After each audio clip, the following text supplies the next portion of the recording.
Entertainment is a must. শুনুন স্বাধীন podcast.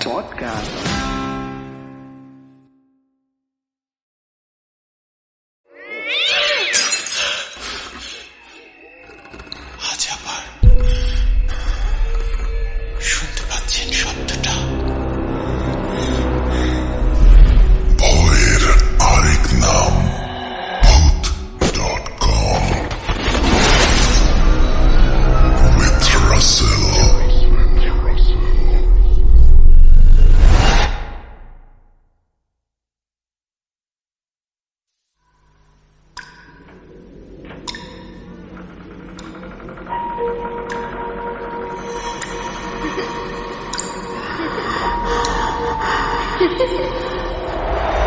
লুকোচুরি খেলবে? লুকোচুরি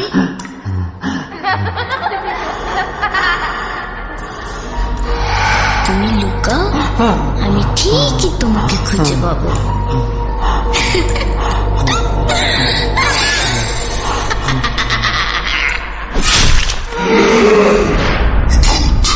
Voot.com with Russell.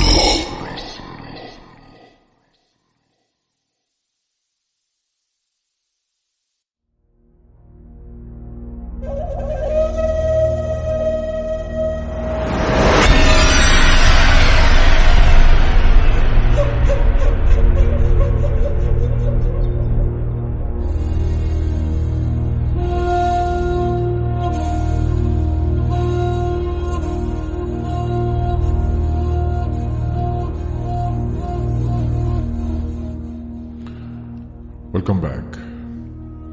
আপনাদের সবাইকে স্বাগত জানাচ্ছি আমি রাসেল। ঘড়িতে সময় রাত 11:57 এবং এখনো শুক্রবার। আর শুক্রবার মানে 11:59, শুক্রবার মানে ভূত.com, শুক্রবার মানে একসাথে ভয়ের রাজ্যে হারিয়ে যাওয়া। আজ আবারও ফিরে এলাম।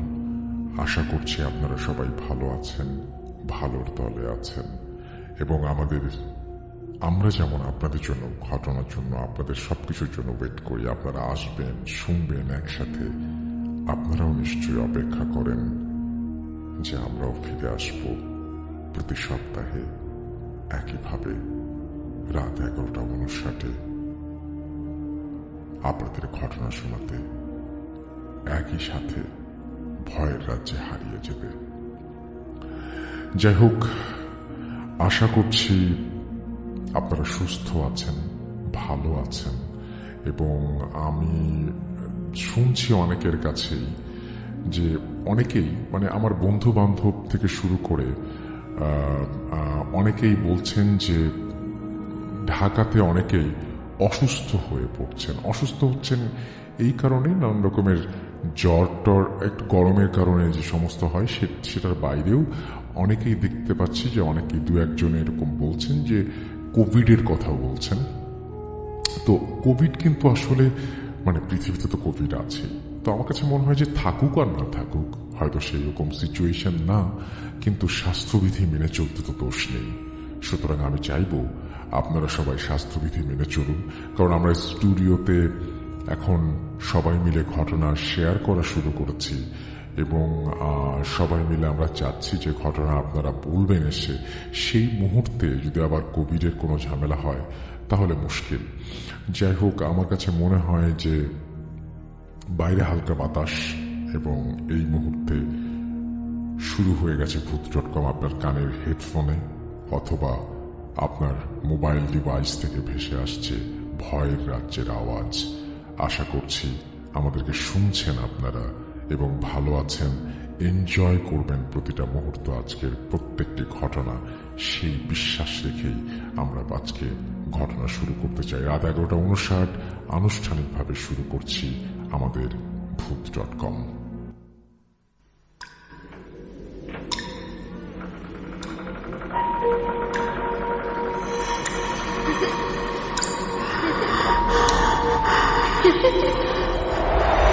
লুকোচুরি খেলবে? লুকোচুরি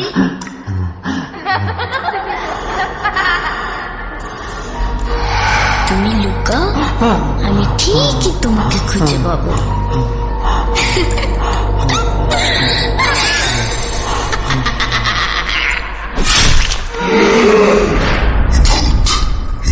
.com with Russell.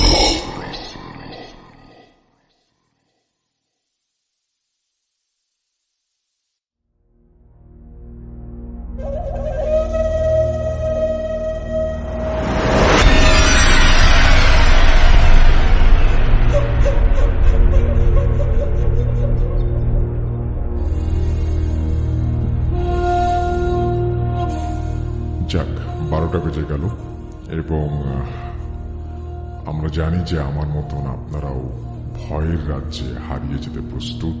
এই মুহূর্তে ভয়ের রাজ্যে আমরা হারিয়ে যেতে চাই এবং সবাই মিলে আজকে সার্থক করে তুলতে চাই আমাদের 174তম এপিসোড। কেমন আছেন আপনারা? আশা করছি ভালো আছেন, ভালোর দলেই আছেন এবং আমার সাথে আছেন, ভূত.com-এর সাথে আছেন। যতক্ষণ পর্যন্ত আমরা একসাথে আছি ততক্ষণ পর্যন্ত আমাদের ভালো কিছু হবে। ভয়ের রাজ্যে হারিয়ে যাওয়া যাবে শুক্রবার মানেই রাত 11।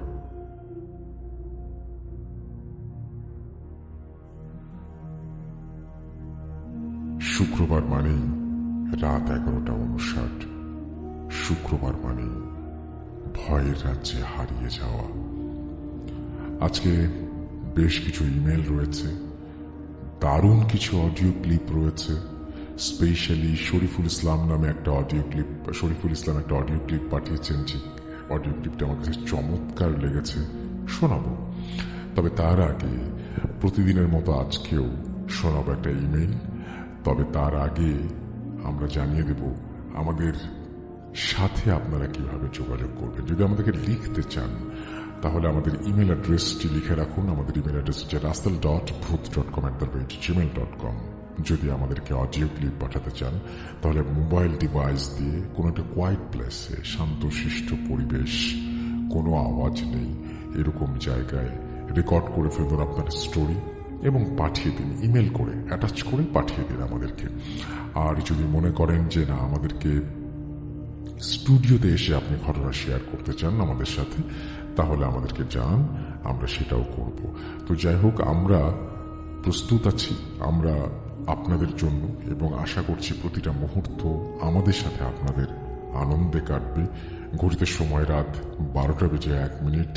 চলুন আমরা চলে যাই আমাদের প্রথম ঘটনায়।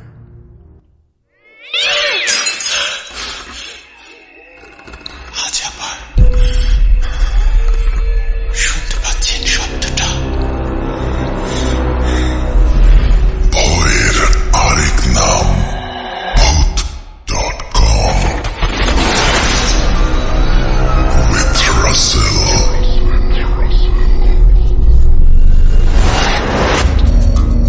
যেভাবে লেখা আছে আমি সেভাবেই শুরু করছি।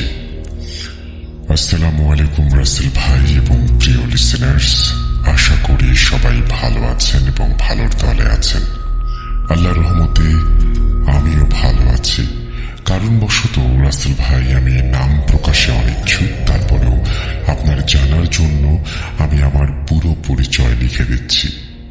নাম ব্যতীত আমার জেলা বা উপজেলার নাম আপনি বলতে পারেন এবং আমার ইমেল যদি সিলেক্টেড হয় তাহলে অবশ্যই পড়ে শোনাবেন। তার উপজেলার নাম সুন্দরগঞ্জ, গ্রাম সোনারপাড়া, জেলা গাইবান্ধা। এবং তিনি তারপরে বলছেন যে রাসেল ভাই, আমি 2020 সাল থেকে আপনার এই শোয়ের সাথে নিয়মিত আছি এবং আল্লাহ আমাকে যতদিন সুস্থ রাখবেন ইনশাল্লাহ আমি আপনার শোয়ের সাথে থাকবো।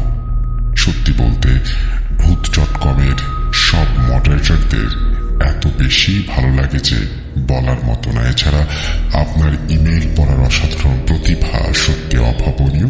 এভাবে ইমেল পড়ে যেন মনে হয় ঘটনার সম্মুখীন আপনি হয়েছেন, সত্যি অসাধারণ।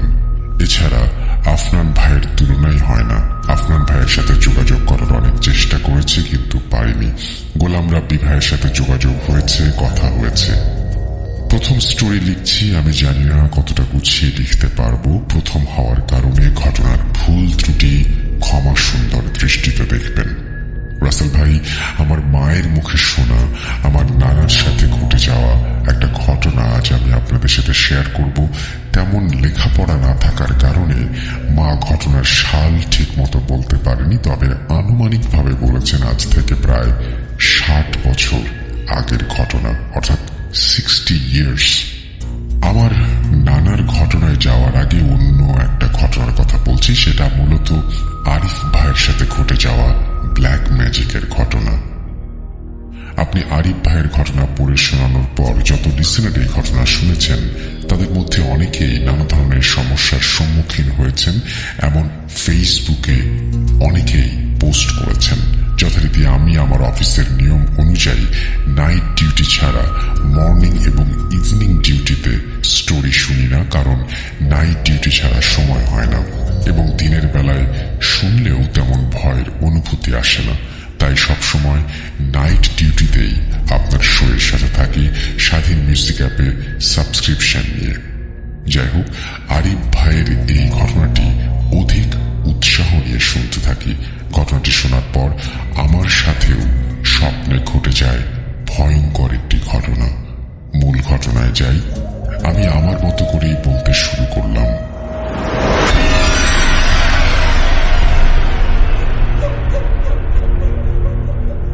মেঘলা আকাশের নিচে দাঁড়িয়ে আছি সম্পূর্ণ অচেনা একটা জায়গায়, যে জায়গায় আগে কখনো যাইনি, চিনিও না জায়গাটি। দাঁড়িয়েছিলাম নদীর পাড়ে, ফোনে কথা বলছি কারোর সাথে। সেই সময় হঠাৎ উস্কো খুস্কো চুল, ছেঁড়া শার্ট আর ছেঁড়া লুঙ্গি পরা একজন লোকের আগমন আমার কাছে। এসে সে আমাকে বলতে শুরু করেন, ভাই, বাসায় আমার না খেয়ে থাকা ছোট সন্তান, আমার স্ত্রী, সেই সাথে আমিও না খাওয়া বেশ কয়েকদিন থেকে। আপনি কি আমাকে কিছু খাবার সাহায্য করতে পারেন? তার কথা শুনে খারাপ লাগলো আমার, আর মনে মনে বললাম, আহারটি না খেতে পেয়ে বাচ্চাটি হয়তো অনেক কষ্ট পাচ্ছে। এরপর লোকটি বলল, আমার বাড়িতে চলেন, দেখে আসবেন কতটা কষ্টে আছি আমরা। তো আমি একটু চুপ করে রইলাম এবং সাথে সাথে রাজি হলাম। তিনি আমাকে তার সাথে নিয়ে সম্পূর্ণ অচেনা একটা জায়গায় গেলেন। রাস্তার দুই পাশে অনেক জঙ্গল এবং বাঁশের ঝাড়। 10 মিনিটের মতো হাঁটলাম, এরপর আসলাম বিশাল এক বাঁশ ঝাড়ের কাছে। দেখলাম একটা বাঁশের সাথে আরেকটা বাঁশ জোড়াজুড়ি ভাবে লাগানো। দেখে অবাকই হলাম, চারিদিকে শুধু বাঁশ আর বাঁশ। তিনি আমাকে বললেন, এই বাঁশ ঝাড়ের ভেতর দিয়েই আমাদের বাসা। ভয়ঙ্কর পরিবেশ হওয়ার কারণে মনে হালকা ভয়ও লাগছিল। হালকা সরু কণ্ঠে বললাম, কি বলেন, এই বাঁশ ঝাড়ের ভেতরে আপনার বাসা? তাহলে ভেতরে যান কিভাবে আর বের হন কিভাবে? উনি কোনো কথা না বলে আমাকে অবাক করে দিয়ে ওনার হাতে একটা বাঁশ রেখে হ্যাচকা টান দিলেন এবং এরপর দেখলাম বাঁশগুলো ধীরে ধীরে সরে গেল এবং দরজার মতো একটা জায়গা তৈরি হল। এটা দেখে আমি বুঝতে পারলাম আমার সাথে যা ঘটছে তা মোটেও ভালো কিছু নয়। এরপর ওনার সাথে ভেতরে গেলাম, গিয়ে যা দেখলাম সত্যিই ভয়ঙ্কর। দেখলাম 40-50 বাঁশের ওপরের ডাল একসাথে করে বেঁধে চালের মতো করে ঘর বানিয়েছেন। এরপর উনি ওনার স্ত্রী সন্তানকে ডেকে আনলেন। আমি এরপর ওনাকে বললাম, দেখেন, আমার সাথে তেমন কিছু নেই যে আপনাদের সাহায্য করব। আমাকে আজকের দিনটা সময় দিন, কাল আমি আপনাদের জন্য খাবার নিয়ে আসবো।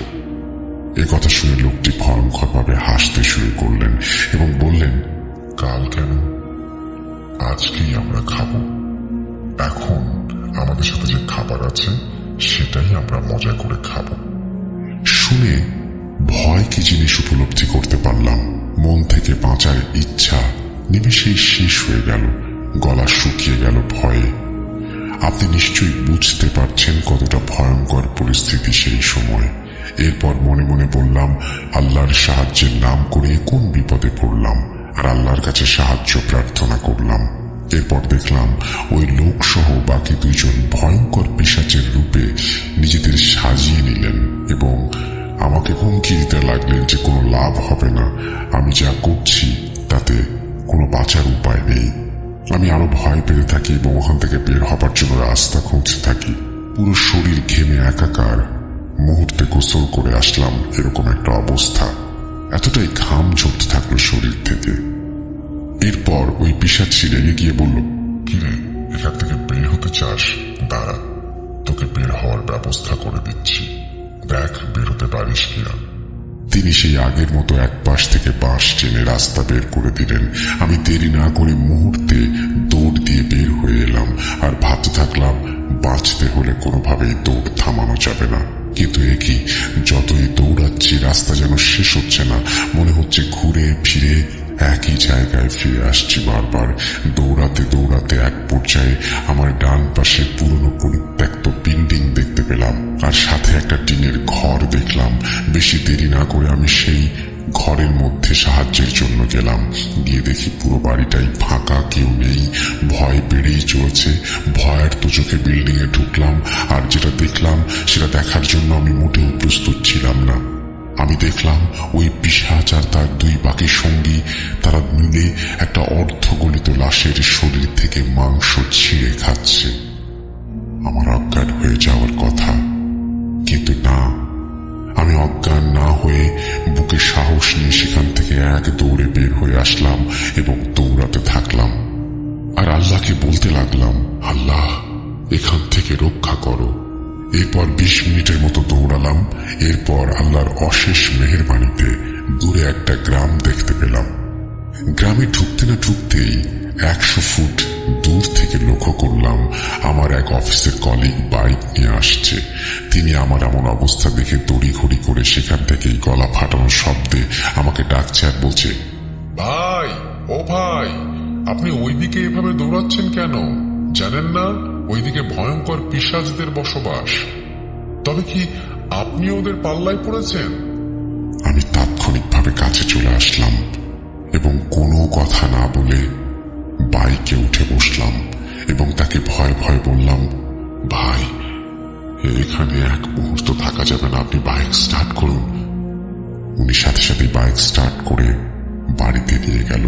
সেখানে গিয়ে কোনো কথা না বলেই সোজা নলকূপে চলে গেলাম এবং বালতি থাকা পানিতে নাক ডুবিয়ে সেই পানি খাওয়া শুরু করলাম। কি ভাবছেন স্বপ্নের ঘটনা শেষ? না, প্রিয় লিসেনার্স, আগের ঘটনার চেয়েও ভয়ঙ্কর কিছু অপেক্ষা করছিল আমার জন্য। শুনতে থাকুন। এরপর কলিগের বাসায় নিজেকে কিছুটা সামলে নিয়ে আমার কলিগকে বললাম, ভাই, আপনি কিছু মনে না করলে আপনার বাইকে করে আমাকে বাসায় রেখে আসবেন। এই কথা শুনে তিনিও না বলতে পারেননি। তাৎক্ষণিকভাবে বাইক নিয়ে বেরিয়ে আসলেন আমাকে সাহায্য করার জন্য, বাসায় পৌঁছে দেওয়ার জন্য। ওনার বাসা থেকে আমার বাসার দূরত্ব 20 কিলোমিটার। 4 কিলোমিটার রাস্তা আসার পর যে রাস্তা দিয়ে আমাদের এলাকায় ঢুকতে হয় সেখানে সে চোখ উল্টে গেল। দেখলাম কোথায় সেই রাস্তা? এই রাস্তা তো ঘুরে ফিরে সেদিকেই যাচ্ছে। এবার দুজনেই ভয় পেতে শুরু করলাম। বুকের ভেতরের কাঁপুনিটা বেড়ে চলেছে। কাঁপা কাঁপা স্বরে আমার কলিগকে বললাম, ভাই, বাইক ঘুরিয়ে পেছনের দিকে যান। আবার 1 কিলোমিটার আসলাম, এসে দেখি আগের রাস্তাটাই সামনে। আবার আমার কলিগকে বললাম, ভাই, বাইক আবার ঘুরিয়ে নিয়ে যান। তিনি যে সময় বাইক ঘোরাবেন ঠিক সেই মুহূর্তে হিন্দু তান্ত্রিকের বেশে এক লোক এসে আমাদের দিকে হাসতে শুরু করলো আর মুখে হাত দিয়ে কাশতে কাশতে বলল, কি রে, বাড়ি যাবার পথ খুঁজে পাচ্ছিস না? আমি তো একথা শুনে আটকে গেলাম এবং বলতে থাকলাম, ইনি কিভাবে জানেন আমরা বাড়ি খুঁজে পাচ্ছি না? এরপর আমি বললাম, জি, আপনি কিভাবে জানবেন এটা? আর আপনিই বা কে? উনি এই কথা শুনে বললেন, আমি যেই হই না কেন, তোরা বাড়ি যেতে চাইলে সামনের ওই নতুন রাস্তা দিয়ে যেতে পারিস। আমরা এরপর ওনাকে ধন্যবাদ জানিয়ে আবার চলতে লাগলাম এবং সত্যি আমার বাড়ির প্রায় 17 কিলোমিটার পথ আসলাম।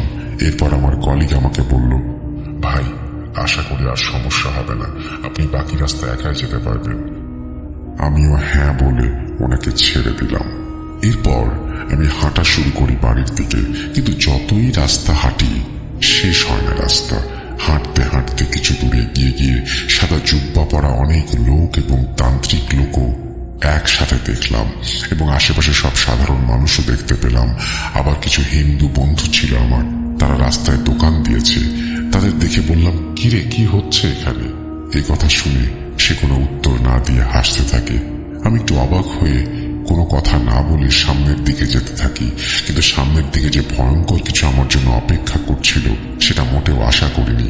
আমি দেখতে পেলাম সেই তান্ত্রিক লোকগুলো কিছু মানুষকে জীবন্ত অবস্থায় চিতার আগুনে পোড়ানোর চেষ্টা করছে, কিন্তু কোনোভাবেই পোড়াতে পারছে না।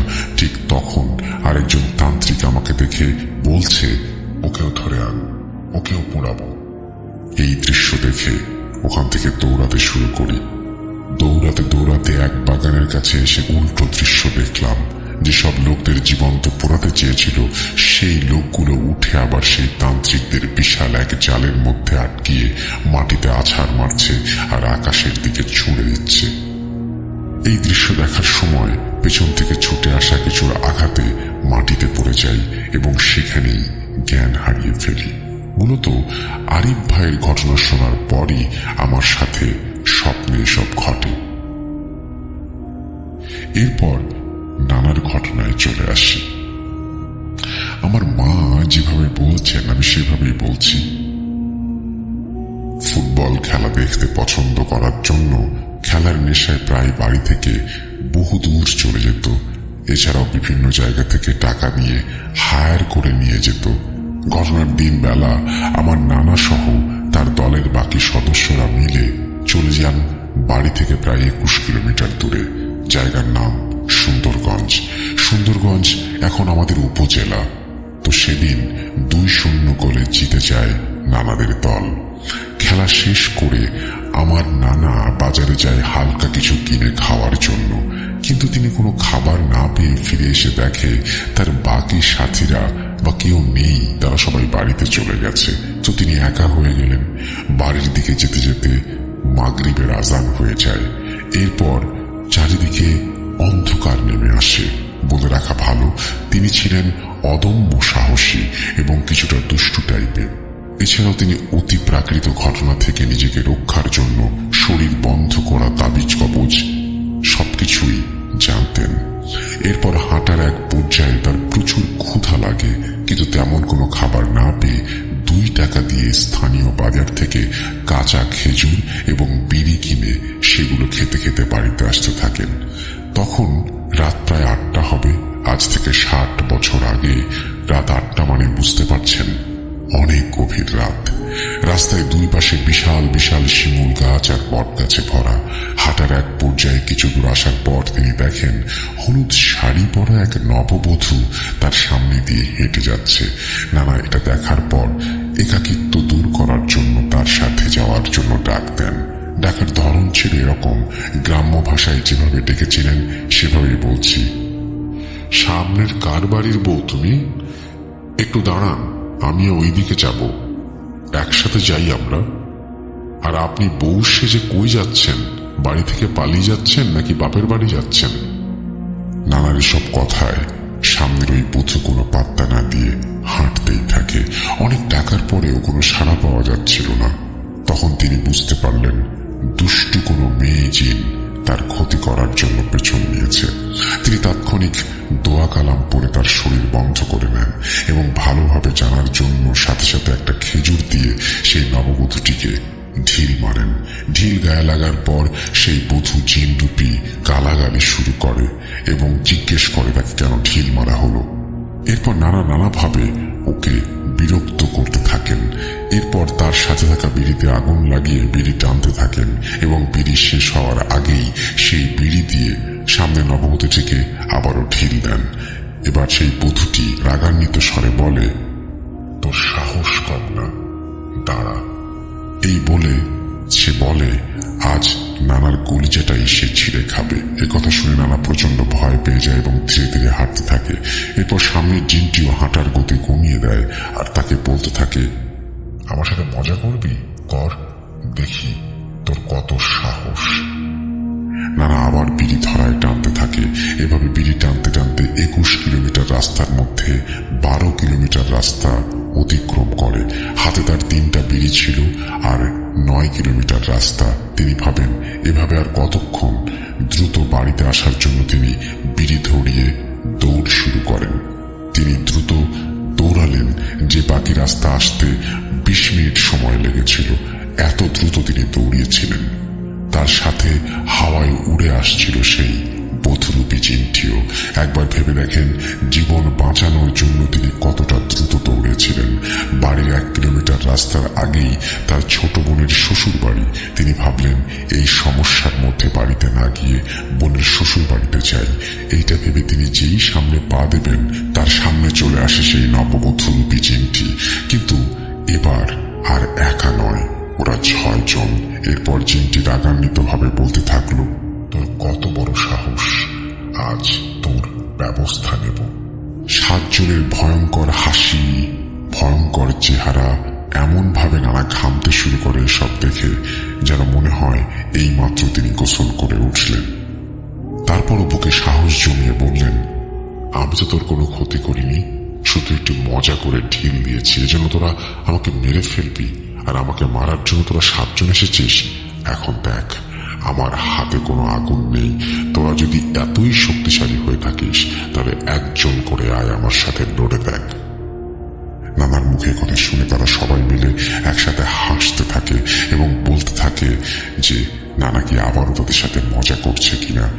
এরপর নানা হাতে থাকা দিয়াশালের সবগুলো কাঠিতে আগুন ধরিয়ে তাদের দিকে ছুঁড়ে মারেন এবং সেখান থেকে এক দৌড়ে বোনের বাসায় চলে যান।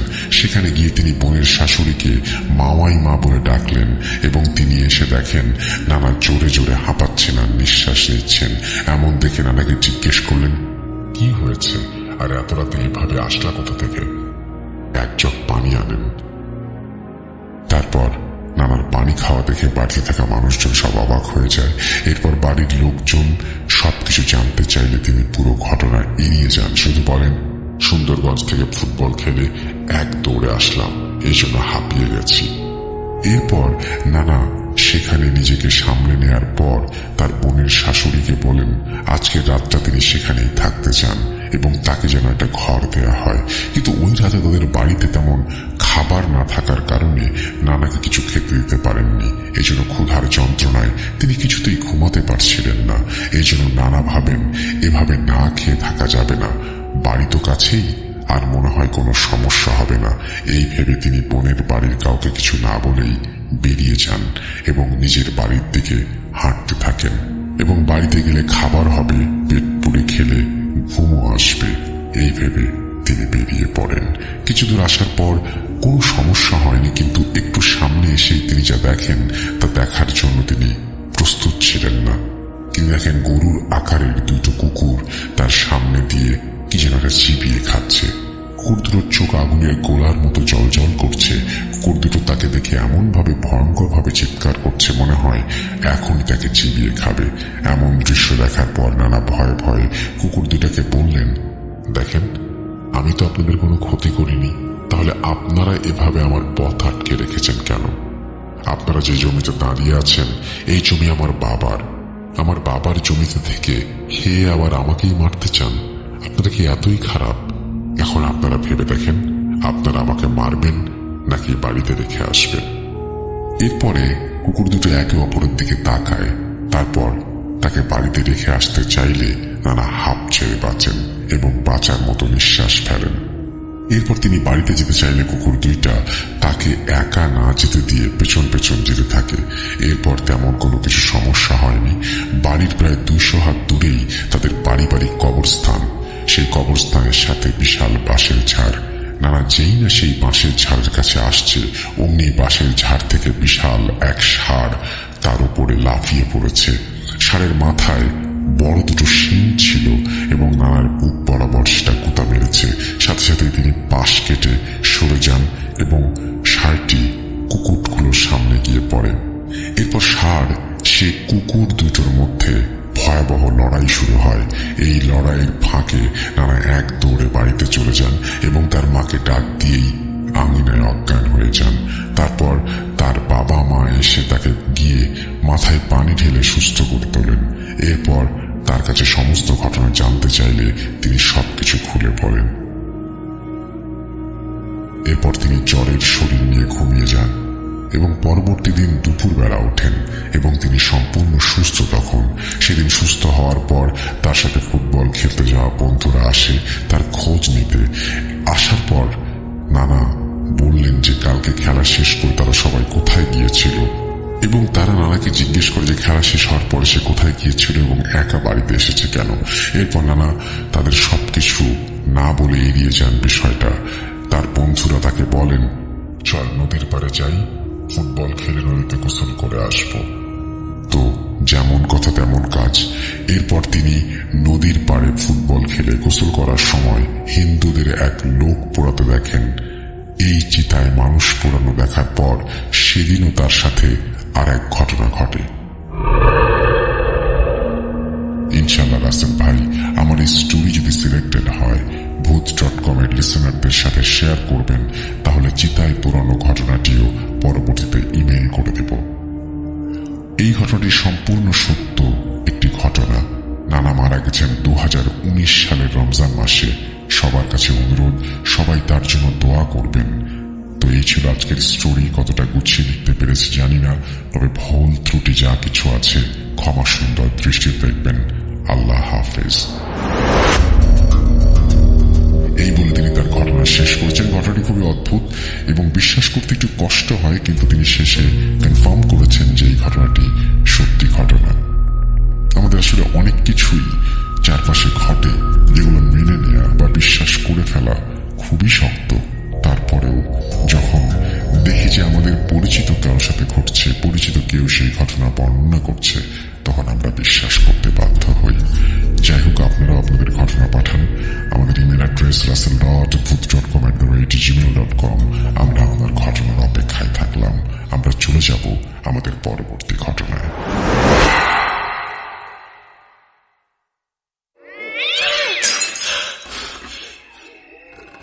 আজ আবার শুনতে পাচ্ছেন শব্দটা? ভয়ের আরেক নাম ভূত.com with Russell।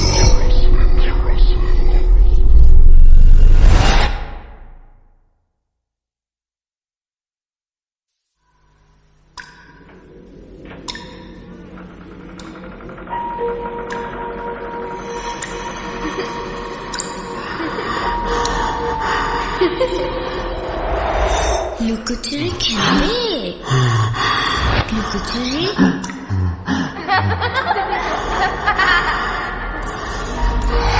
তুমি লুকাও, আমি ঠিকই তোমাকে খুঁজে পাবো।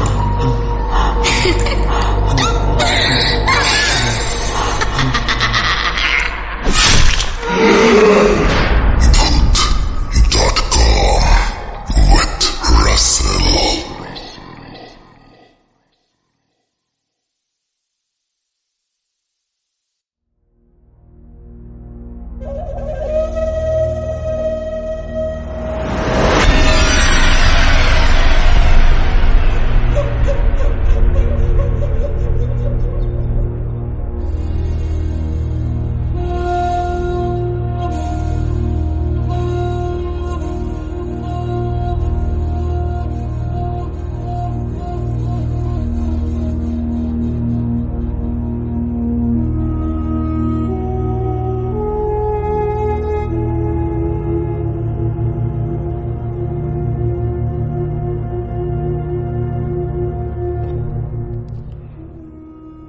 Welcome back. আরো একবার আপনাদের সবাইকে স্বাগত জানাচ্ছি। আমি রাসেল। আশা করছি সবাই ভালো আছেন এবং ভালোর দলে আছেন। আমিও ভালো আছি, ভালোর দলে আছি। আমরা কথা না বাড়িয়ে সরাসরি পরের ঘটনায় চলে যেতে চাই এবং যথারীতি আমি যেটা বলতে চাই, আমি বলছিলাম যে আমার কাছে খুব সুন্দর একটা অডিও ক্লিপ আছে। আমি একটা অডিও ক্লিপে যেতে চাই। আসলে এই অডিও ক্লিপটি আমার ভালো লেগেছে বলে আপনাদের সাথে শেয়ার করছি। আশা করছি আপনাদেরও ভালো লাগবে। কথা না বাড়িয়ে ঘটনায় যাব, সাথেই থাকুন আমাদের।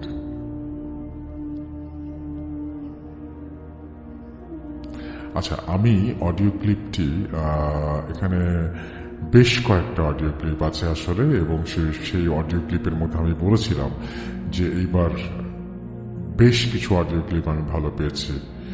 তো আপনারা, আমি একটা জিনিস সবসময় উৎসাহিত করি আপনাদেরকে, তো সেটা হচ্ছে যে আপনারা রেগুলার যদি অডিও ক্লিপ পাঠান তাহলে আমাদের জন্য অনেক ভালো হয়। আমরা অডিও ক্লিপে যাচ্ছি না, যে অডিও ক্লিপটির কথা বলছিলাম সেটা কিনা আমি এখনো শিওর না, আগে শুনি তারপর দেখি কি হয়, কারণ সবগুলো একসাথে বাছি তো পরে একটু এলোমেলো হয়ে যায়। চলুন আমরা শুনে নিই।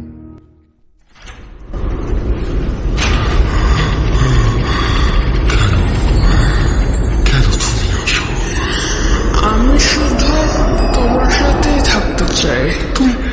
তুমি চলে যাও, চলে যাও, প্লিজ চলে যাও।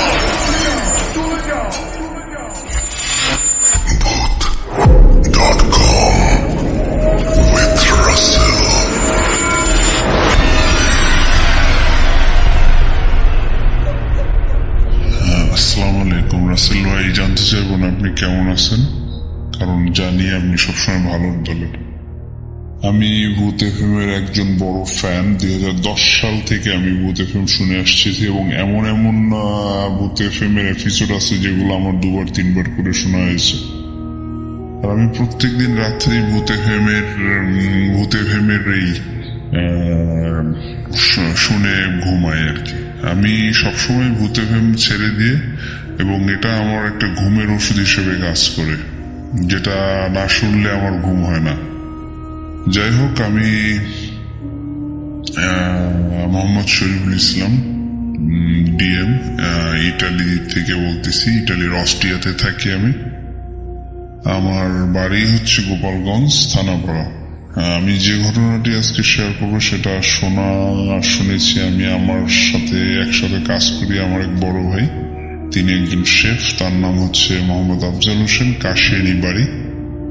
তো একদিন কথায় কথায় ভূত এফএম-এর কথা বলার সময় তিনি তার জীবনের ঘটে যাওয়া একটি ঘটনা আমাকে বলেছিলেন, তো সেটাই আমি এখানে শেয়ার করতেছি। যাই হোক, কথা না বাড়িয়ে আমি আমার ঘটনায় চলে যাচ্ছি। আসলে আফজাল ভাই তার বাবা মায়ের একমাত্র সন্তান। ছোটবেলায় তার বাবা মারা যায়, আর তার মার কাছেই তিনি মানুষ হন। আর তিনি এই ঘটনাটি আসলে 4 বছর বা 5 বছর 6 বছরের মাথায় ঘটনাটি ঘটেছিল, তিনি যেভাবে বলেছিলেন আমাকে। তো এটা আসলে মুকশেদপুরের একটি গ্রামে তার বাড়ি। মুকশেদপুর, সরি আমি কাশিনে বলছিলাম, কিন্তু তার বাড়ি আসলে মুকশেদপুরে। তো তিনি যেভাবে বলেছিলেন আমাকে যে তার একটা সমস্যা ছিল। সমস্যা বলতে কি, তার গায়ে ছোটবেলা থেকেই তাকে অনেক তাবিজ দেওয়া থাকতো। তার মা তাকে দিয়ে রাখতো, কারণ একমাত্র ছেলে, তিনি দেখতে শুনতে নাকি অনেক সুন্দর ছিলেন। তো সেক্ষেত্রে তার উপরে অনেকের মাঝে মাঝে জ্বর টর বিভিন্ন রকমের অসুখ বিসুখে ভুগতেন, বিধায় তাকে তাবিজ দিয়ে রাখতো তার মা আর কি। তো একদিন দুপুরের ঘটনা, তখন 6 বছর কি 7 বছর বয়স, তিনি যেরকম বলেছিলেন আমাকে। তিনি একা একা দুপুরে আর কি বাজারে গিয়েছিলেন। তো বাজারের থেকে ফেরার পথে ফিরতেছিলেন আর কি। তার ফেরার রাস্তাটা ছিল জমির মাঝখানে, দুপাশে জমি এবং আল এবং অনেক বড় বিলের মতো আর কি, শুকনা বিল বলতে পানি ছাড়া, যেটাকে আমরা বলতে পারি আসলে শুকনো মৌসুমে শুকনা থাকে এবং বর্ষাকালে একটু পানি জমে আর কি, সেরকম একটা জায়গা। এবং মাঝখান দিয়ে যাতায়াত করা হইতো, এবং ওখানে বেশ কয়েকটা তাল গাছও ছিল, বেশ বড় আর কি, একটা ফাঁকা জায়গা। তো সেই রাস্তা দিয়ে বাজারে যেতে হয়, তিনি যেভাবে বলেছিলেন। তো তিনি বাজার থেকে ফিরতেছিলেন, এবং তখন ছোটবেলায় দুপুরের দিকে তিনি ফিরতেছিলেন। তো তো যখন ফিরতেছিলেন তখন আপনার একটা তাল গাছের নিচে পাশে একটা মানে আপনার ওই ডোবার মতো পুকুর আর কি, তো এর পাশে তাল গাছ, তো ওইখানে এসে উনি দাঁড়াই গেছিলেন, একটু মানে দাঁড়ালেন আর কি, পানের দিকে তাকালেন,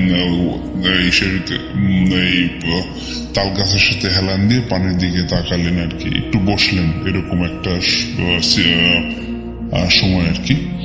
তো হঠাৎ একটা মুরব্বী, একটা জুব্বা পরা মুরব্বী, মুখের দাড়ি, মাথায় টুপি, এরকম একজন মুরব্বী, তো তিনি তাকে দেখে জিজ্ঞাসা করলেন যে তোমার নাম কি? তো তিনি বললেন, আমি তার নামটা বললেন। তো তিনি বললেন, তুমি আমার সাথে যাবে, তোমাকে আমি মিষ্টি খাওয়াবো, বাজারে যাবে আমার সাথে? তো তিনি মিষ্টি খাওয়ার কথা শুনে, যদি একটু মিষ্টি পকছিলেন, বেশ পছন্দ করতেন, তো তিনি এই কথা শুনে সেই মুরব্বীর সাথে যাওয়ার জন্য রাজি হয়ে গেলেন। তো সেই মুরব্বী তাকে হাত ধরে নিয়ে গেলেন। হ্যাঁ, তো তিনি যেভাবে বললেন যে তাকে যেখানে নিয়ে যাওয়া হয়েছে, হ্যাঁ, যে বাজারটা তিনি গেছেন আস্তে আস্তে আস্তে আস্তে, মানে যে রাস্তা দিয়ে গেছে সে রাস্তাটা তার কাছে একটু অপরিচিত। তিনি বলতেছেন যে কাকা, আপনি আমাকে কোথায় নিচ্ছেন? এটা তো বাজারের রাস্তা না। তিনি তখন কাকা সে মুরব্বী বলতেছে, বাজারের রাস্তা না, ঠিক আছে, তবে চলো আমার সাথে, আমি তোমাকে বাজারে নিয়ে এবং খুব ভালো সুস্বাদু মিষ্টি খাওয়াবো, তুমি কোনো চিন্তা করো না, আমি তোমাকে আবার সময় মতো দিয়ে যাব। তো তিনি আর কথা না বলে তিনি তার হাত ধরে চলতে থাকলেন। তো চলতে থাকার পরে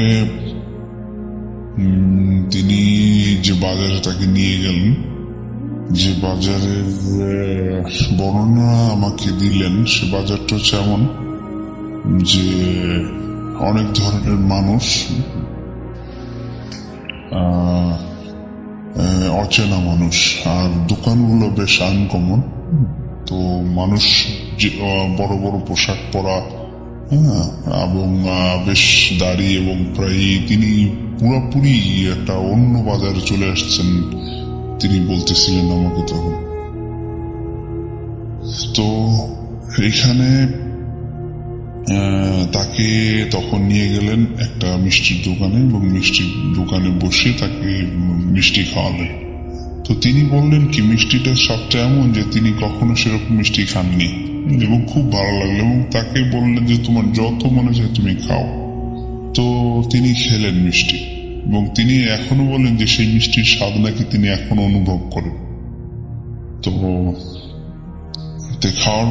খাওয়াইলেন, এবং মুরব্বী তাকে নিয়ে ঘুরলেন, বাজারটা দেখালেন, এবং তিনি পুরাপুরি সেই বাজারটা একেবারে অপরিচিত বাজার, যে বাজারে তিনি কখনোই আসেননি। তিনি তখন বললেন, কাকা, এটা তো আমাদের বাজার না। তো তিনি বললেন যে না, এটা তোমাদের বাজার না, এটা আমাদের বাজার। তো এটা আমাদের বাজার, এখানে আমরা আসি, এখানে আমরা ঘুরি, এখানে আমরা খাই। তো তিনি দেখলেন যে যারা যারা এখানে ছিল তাদের অনেকের ফেস তিনি তেমন দেখতে পাচ্ছিলেন না, বড় বড় জুব্বা এবং মুখটা এরকম ঢাকা। তবে কিছু কিছু মানুষের কিছু কিছু ফেস তিনি দেখলেন প্রায় অবয়বটা মানুষের মতো দেখলেন, হয়তোবা তার চোখকে সেভাবেই করে রাখা হয়েছে বিধায় তিনি সেরকম দেখছেন, এটা আমার মনে হয় আর কি। তো তিনি তাকে ঘুরিয়ে ফিরিয়ে অনেক জায়গা দিয়ে ঘুরে ফিরে আসলেন, এবং লাস্টে যখন প্রায় বিকাল হয়ে গেল, তো বিকেল হয়ে যাওয়ার পরে তার বাড়ির লোকজনরা দুপুরে যখন বাড়ি আসেনি খেতে, তো সেক্ষেত্রে তার বাড়ির লোকজন সবাই তাকে খোঁজাখুঁজির জন্য এদিক সেদিকে দৌড়ঝাঁপ শুরু করে দিল, কিন্তু তাকে কোথাও পাওয়া গেল না। বাজারে আসলো, তো বাজারে যখন তার এক আত্মীয় গেল, তো তখন তারা বলল, হ্যাঁ, ওরে তো আমি দেখছি, ও তো বাড়ি ফিরে গেছে, বাজারে আমি দেখছি ও ঘুরতে এবং চলে গেছে বাড়িতে, এরকম আর কি। তবে আমি তো সেটা দেখছি দুপুরের দিকে আর কি।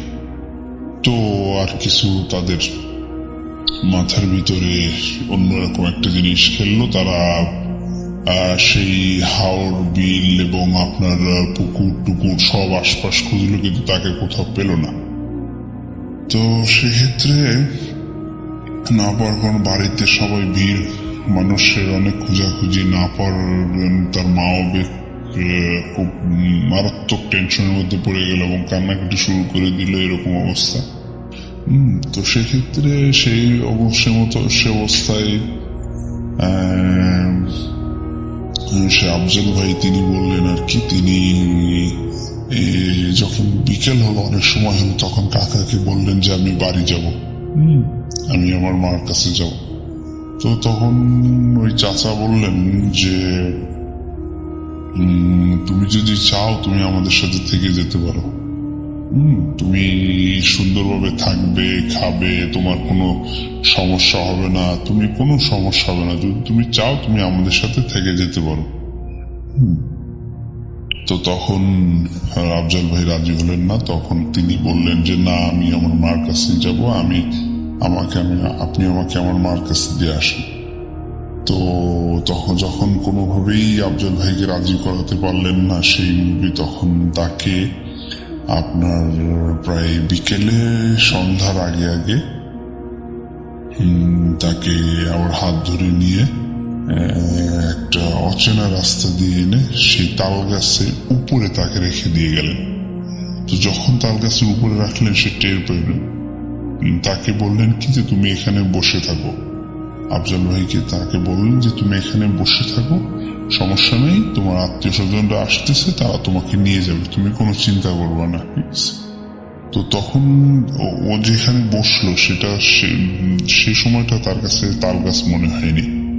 যখন মুরব্বী চলে গেল তখন হয়তোবা তার সেন্স ফিরলো বা সে দেখলো সে একটা তাল গাছের উপরে বসা এবং সে ওইখান থেকে কান্নাকাটি চিল্লাচিল্লি শুরু করে দিয়েছে। তো নিচের থেকে এক লোক যখন যাচ্ছিলেন তখন ওই আওয়াজ শুনে তিনি দেখেন যে উপরে একটা বাচ্চা বসে আছে। তো মানুষ আশেপাশে লোকজনকে ডাক দিয়ে তাল গাছের উপর থেকে তাকে নামিয়ে তারপরে তাকে বাসায় নিয়ে যাওয়া হলো। বাসায় নিয়ে যাওয়ার পরে তার মা তো তাকে দেখে খুব একটা বিশাল দুশ্চিন্তা মুক্ত হলো। তাকে পানি খাওয়ানো হলো, গরম পানি, এই সেই হ্যান ত্যান অনেক কিছু করা হলো। পরের দিন সকালে তাকে ফকিরের কাছে নিয়ে যাওয়া হলো। তো ফকির যেটা বলল যে তাকে একটা ভালো জিন নিয়ে গিয়েছিল এবং তাকে রেখে দিতে চাইছিল। যদি সে বলতো হ্যাঁ আমি থাকবো, তাহলে হয়তো আপনারা আর তাকে পেতেন না। যেহেতু সে চলে আসার জন্য বায়না ধরছিল, বিধায় তাকে আবার ফিরিয়ে দেওয়া হয়েছে। তবে জিনটা ভালো ছিল বিধায় আপনি আপনার সন্তানকে ফেরত পেয়েছেন। যাই হোক, অতএব আশা করি আর কোনো সমস্যা হবে না ইনশাল্লাহ। তবে ওকে একটু চোখে রাখবেন, কখনো একা ছাড়বেন না। তো এরকম কথা বলে তাকে একটু পানি পোড়া দিল এবং পানি পোড়া খেলেন এবং বাসায় তখন থেকে তাকে সবাই একটু চোখে রাখত। তো এই হচ্ছে আমার ঘটনা রাসেল ভাই। এটাই আমি তার মাধ্যমে শুনেছি এবং আমার কাছে মনে হয়েছে ঘটনাটি শেয়ার করার মতো, তাই আপনার কাছে শেয়ার করলাম। যদি ভালো লাগে আপনি শেয়ার করবেন। আর ভূত.com কে আমার শুভেচ্ছা এবং এর সঙ্গে আছি এবং আমরা সবসময় থাকবো। আশা করি ভূত FM সবসময় চলমান থাকবে, কখনোই বন্ধ হবে না। এই প্রত্যাশা নিয়ে আমি শেষ করছি। আমি শহীদুল ইসলাম DM, ইটালির অস্ট্রিয়া থেকে। আমার বাড়ি হচ্ছে গোপালগঞ্জ থানাপাড়া। ওকে, আসসালামু আলাইকুম রাসেল ভাই।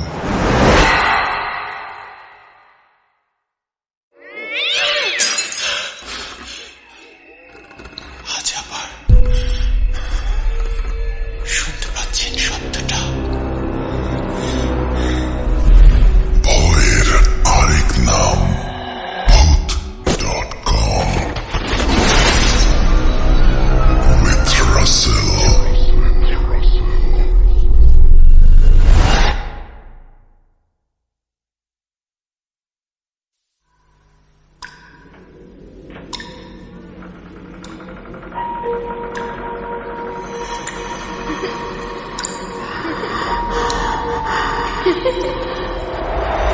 লুকোচুরি খেলবে? লুকোচুরি?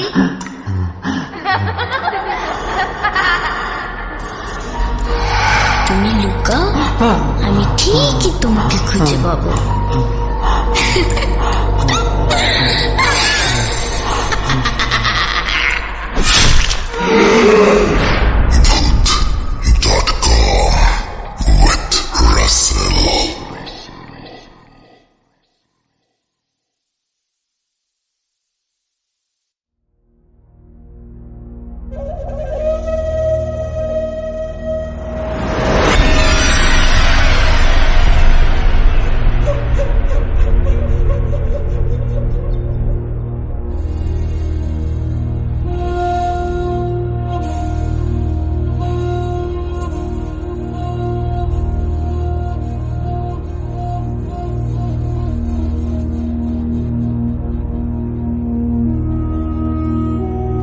Welcome back. আশা করছি আপনারা সবাই ভালো আছেন এবং ভালোর দলে আছেন, এবং আমি রাসেল ভালো আছি, ভালোর দলে আছি। আমি জানি যে আপনারা সবাই এনজয় করছেন আজকের শো। একটু আগে যে অডিও ক্লিপটি শুনলেন, সেই অডিও ক্লিপের পরে এখন আমরা চলে যাব আমাদের ইমেইলে। আশা করছি এই ইমেইলটিও আপনাদের ভালো লাগবে। চলুন কথা না বাড়িয়ে সরাসরি ইমেইলে চলে যাই।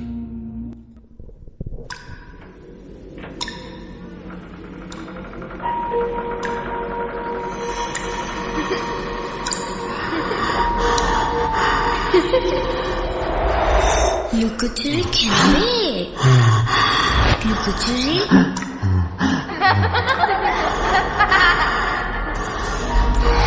তুমি লুকাও, আমি ঠিকই তোমাকে খুঁজে পাবো।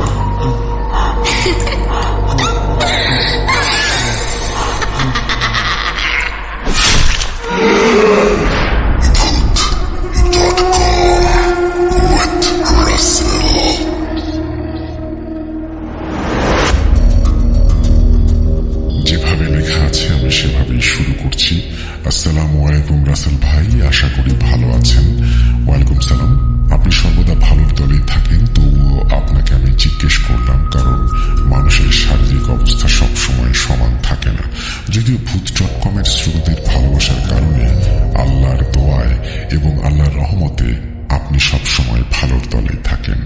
আমি আহমেদ মন্ডল, ইন্ডিয়া, পশ্চিমবঙ্গ রাজ্যের মুর্শিদাবাদ ডিস্ট্রিক্ট থেকে বলছি। আমি ভূত.কমের একজন অনিয়মিত শ্রোতা। কাজে ব্যস্ত থাকার কারণে ভূত.কম লাইভ শুনতে পারি না, তবে যখনই সময় পাই স্বাধীন মিউজিকে গিয়ে ঘটনাগুলো শুনে আসি। সত্যি কথা বলতে আপনার কণ্ঠে একটা অসাধারণ সুর দিয়েছেন, যে সুরের মাধ্যমে ঘটনাগুলো শুনতে আমাদের অনেক বেশি ভালো লাগে। এর আগে আমি বেশ কয়েকটি ঘটনা ভূত.কমে পাঠিয়েছিলাম সময় বের করে, তবে তার মধ্যে থেকে আপনি একটা ভালো ঘটনা প্রচার করে শুনিয়েছিলেন শ্রোতাদের। সেটা ছিল পরীদের দেশ। আপনাকে অসংখ্য ধন্যবাদ ঘটনাটি প্রচার করার জন্য। আপনার ভালোবাসা পেয়ে আমি আবার একটি ঘটনা লিখতে শুরু করেছি। যদি ঘটনাটি ভালো লাগে অবশ্যই শ্রোতাদের শোনাবেন, এবং এর মাঝে যদি কোনো রকম ভুল ত্রুটি হয়ে থাকে তাহলে ছোট ভাই হিসেবে ক্ষমা সুন্দর দৃষ্টিতে দেখবেন। বেশি কথা না বাড়িয়ে শ্রোতাদের ধৈর্যের ভাত না ভেঙে আমি সরাসরি ঘটনায় চলে যাচ্ছি। ভূত.কম আমার জন্য একটি নেশা, যেটা প্রতিদিন রাত্রে ঘুমানোর আগে আমাকে শোনা লাগবেই। এটা আমার এক ধরনের অভ্যাসে পরিণত হয়েছে। প্রতিদিন নয়, সেদিনও আমি ডিউটি শেষ করে এসে রুমে ঘুমানোর প্রস্তুতি নিচ্ছি। তার আগেই আমার মোবাইল ফোনটা হাতে নিলাম এবং প্রতিদিনের মতোই স্বাধীন মিউজিকটা অন করে ভূত.কমটা চালু করে নিলাম। বালিশটা ঠিক করার পরে বালিশের পাশে মোবাইলটা রাখলাম এবং নিজে ঘুমানোর প্রস্তুতি নিয়ে শুনতে শুরু করেছি। পাশে থেকে আমার কলিগ আমাকে বলছে, ময়নুলদা, আপনি প্রত্যেকদিন এই ঘটনাগুলো কি শোনেন? অতি ভালোবাসার সঙ্গে আমি উত্তর দিলাম, এটা ভূত.কম, যেটা বাংলাদেশের স্বাধীন মিউজিক অ্যাপে পরিচালিত হয়, আর এটা আমার শুনতে খুবই ভালো লাগে। এর আমি অনেক বড় ভক্ত। তুমি যদি বাংলা ভাষা বুঝতে পারতে তাহলে তোমারও এই ঘটনাগুলো শুনলে অনেক ভালো লাগতো। আমার কলিগ ছিল জুম্মন খান। সে ছিল ইউপি মানে উত্তরপ্রদেশের বাসিন্দা। তার মাতৃভাষা হিন্দি। আমি আমার কলিগকে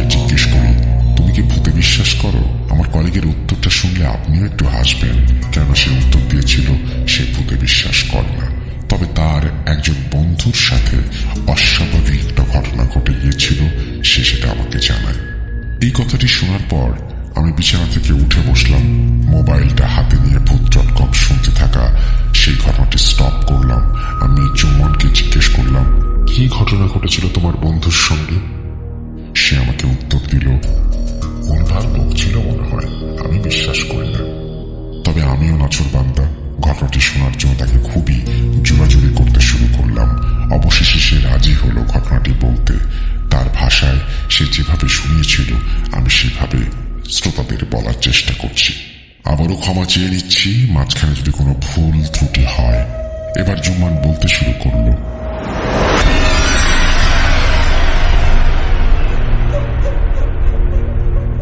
আমি ছুটিতে বাড়ি গিয়েছিলাম, বেশ ভালোই কাটছিল বাড়িতে। ঠিক সন্ধ্যার সময় বন্ধুদের সঙ্গে চা স্টলে দেখা করার কথা ছিল। ঠিক সেই মতোই দেখা করতে গিয়েছিলাম।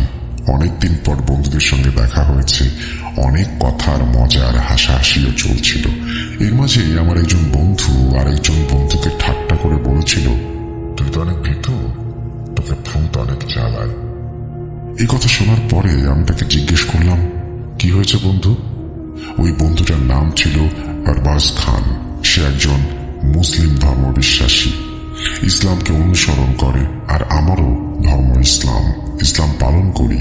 আমাদের ইসলামের জিন পরির কথা উল্লেখ আছে, কিন্তু ভূত বলে কোনো কথার উল্লেখ নেই। আমি আরবাজকে বললাম, কি হয়েছে তোমার সঙ্গে? আরবাজ ঘটনাটি বলতে শুরু করলো। সময়টা শীতকাল। কয়েক মাস আগে শ্রাবণ মাসে পারিবারিকভাবে আমার ডিসিশন নেই খাজা মঈনুদ্দিন চিশতির মাজারে যাব, মাজার জিয়ারত করতে। যে কথা সেই কাজ। আমরা ডেট ঠিক করলাম। ডেটটি ছিল শ্রাবণ মাসের মাঝামাঝি সময়ে। দিনটি ছিল বৃহস্পতিবার। আমাদের এখান থেকে খাজা মঈনুদ্দিন চিশতির মাজারে যেতে সময় লাগে 12 ঘন্টা।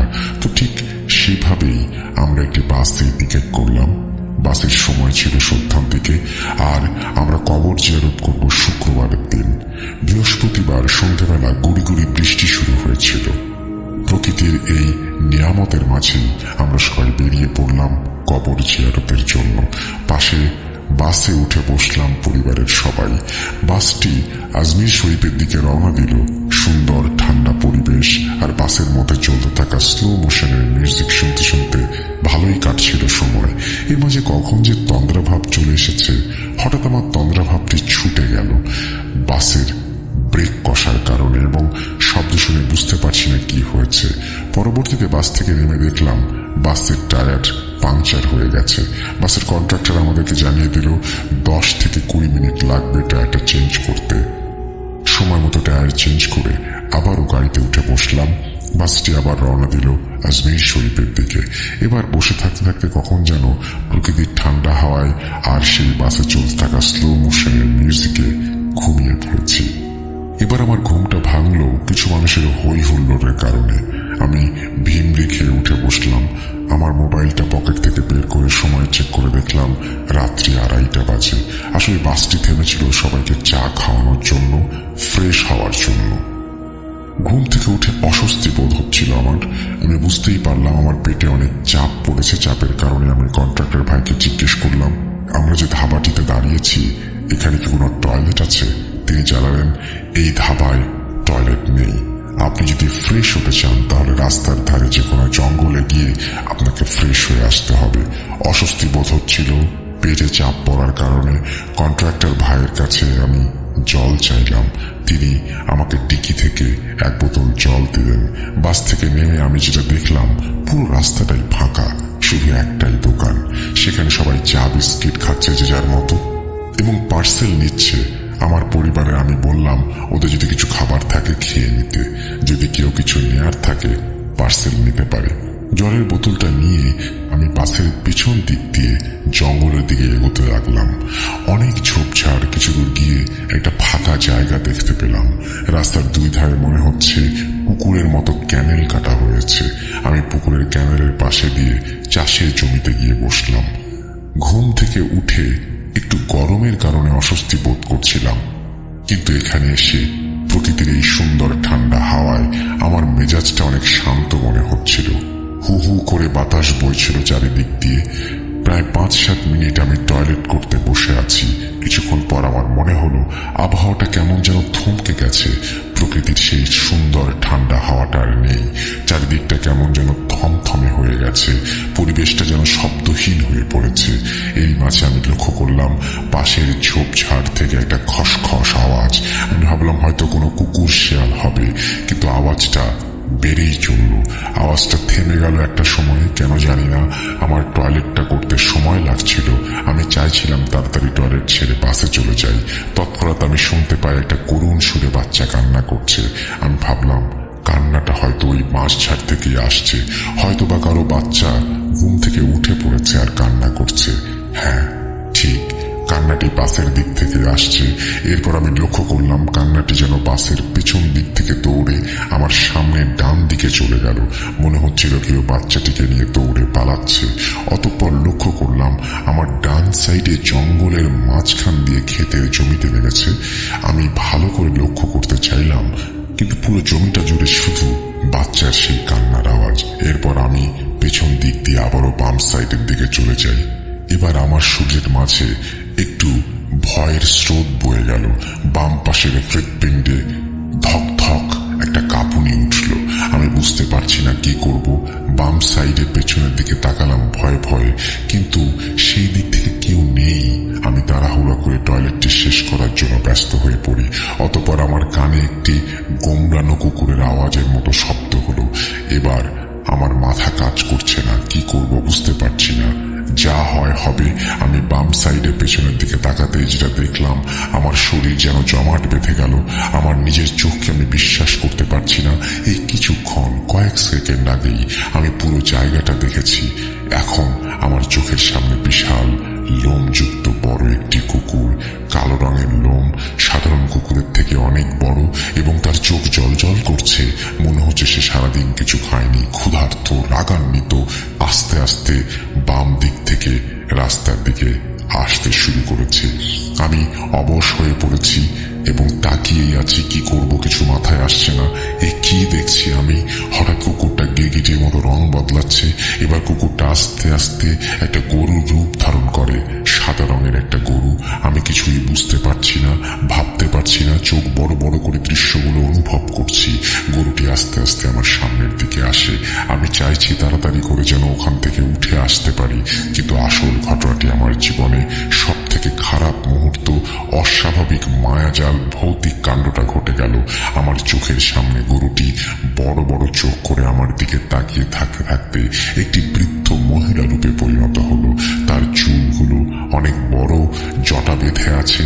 তার মুখের আকৃতি ঠিক বুঝতে পারছি না। চোখগুলো রাগান্বিত লাল, বড় বড় আমার দিকে তাকিয়ে আছে। অতঃপর উচ্চ স্বরে একটা হাসি দিয়ে আমার কানে ভেসে আসলো, যা শুনে আমার পুরো দেহ অসাড় হয়ে আসলো। আমি এখান থেকে পালানোর চেষ্টা করছি, কিন্তু আমার শরীরে যেন সায় দিচ্ছে না। অট্টহাসি চলছেই এবং সেই সাথে ভেসে আস্তে আস্তে আমার দিকে আসছে সে। আমি কি করব ভেবে পাচ্ছি না। হাসির আওয়াজ যেন আমার কানের খুব কাছে, জোরে অনুভব করতে পারছি আমি। আমার যন্ত্রণা অনুভব করতে পারছি আমি। বৃদ্ধ মহিলাটি আমার দিকে ক্রমশ এগিয়ে আসছে। সে কিছু বলার চেষ্টা করছে, কিন্তু তার ভাষা আমি বুঝতে পারছি না। সে রেগে রেগে একই কথা বলার চেষ্টা করছে। আমার ভয়ের স্রোত বেড়েই চলেছে। আমি টয়লেট করা অবস্থায় আল্লাহর নাম নিয়ে যা মনে এসেছে পড়তে শুরু করেছি। পড়তে পড়তে আমি কখন সেন্সলেস হয়ে গেছি আমি নিজেই জানি না। আমার ফিরতে দেরি হওয়ার কারণে আমার পরিবার দুশ্চিন্তাগ্রস্ত হয়ে যায়। অতঃপর কন্ট্রাক্টর পরিবারকে বলেন আমি টয়লেট করতে জঙ্গলের দিকে এসেছি।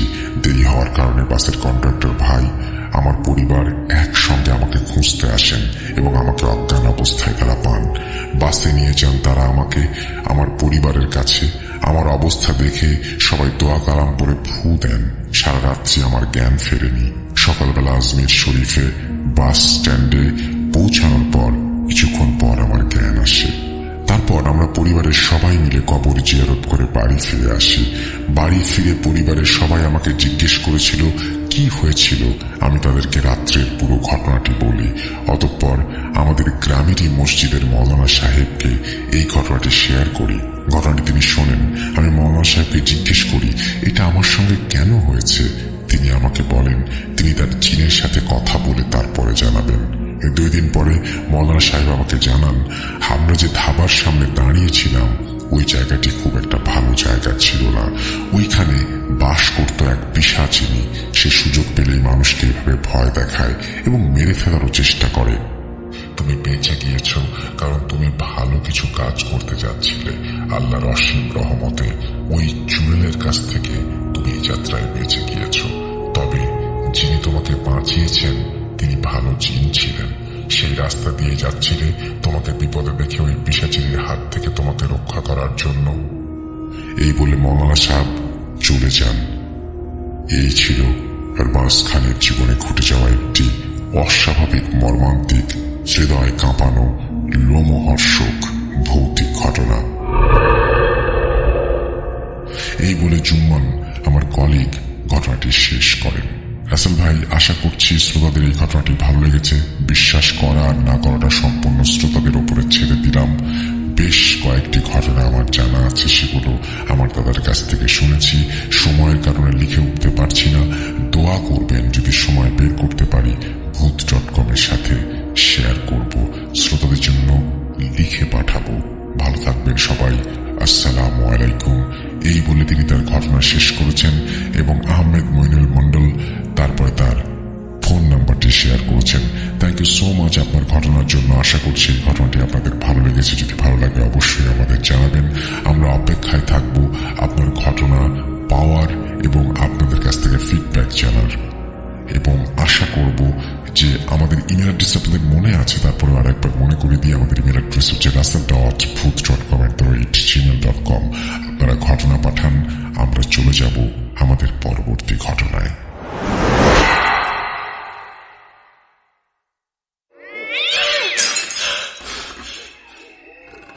আজ আবার শুনতে পাচ্ছেন শব্দটা? ভয়ের আরেক নাম ভূত.com with Russell।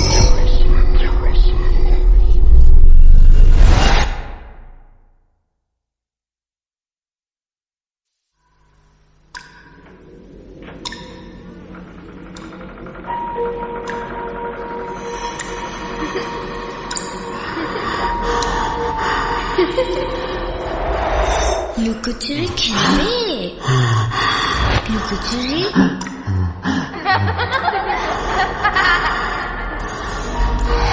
তুমি লুকাও, আমি ঠিকই তোমাকে খুঁজে পাবো।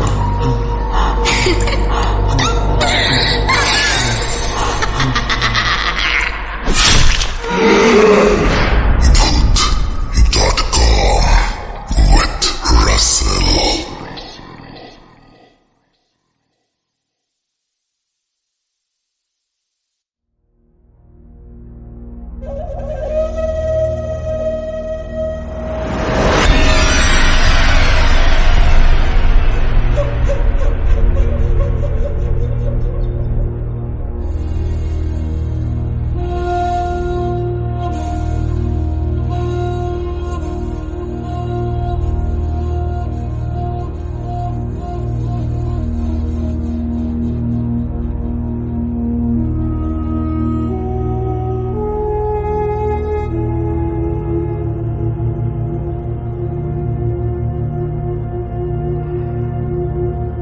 Welcome back. ঘড়িতে সময় রাত 12:53। আমি রাস্তায় আছি সাথে।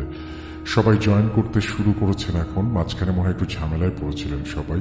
তো আমরা ইমেল তো শুনলাম বেশ কিছু।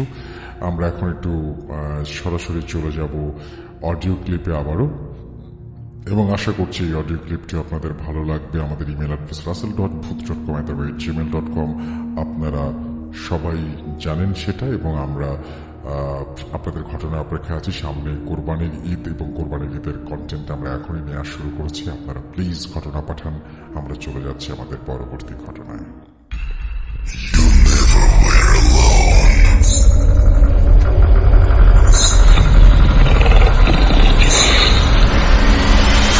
Juju আসছে। You are not alone।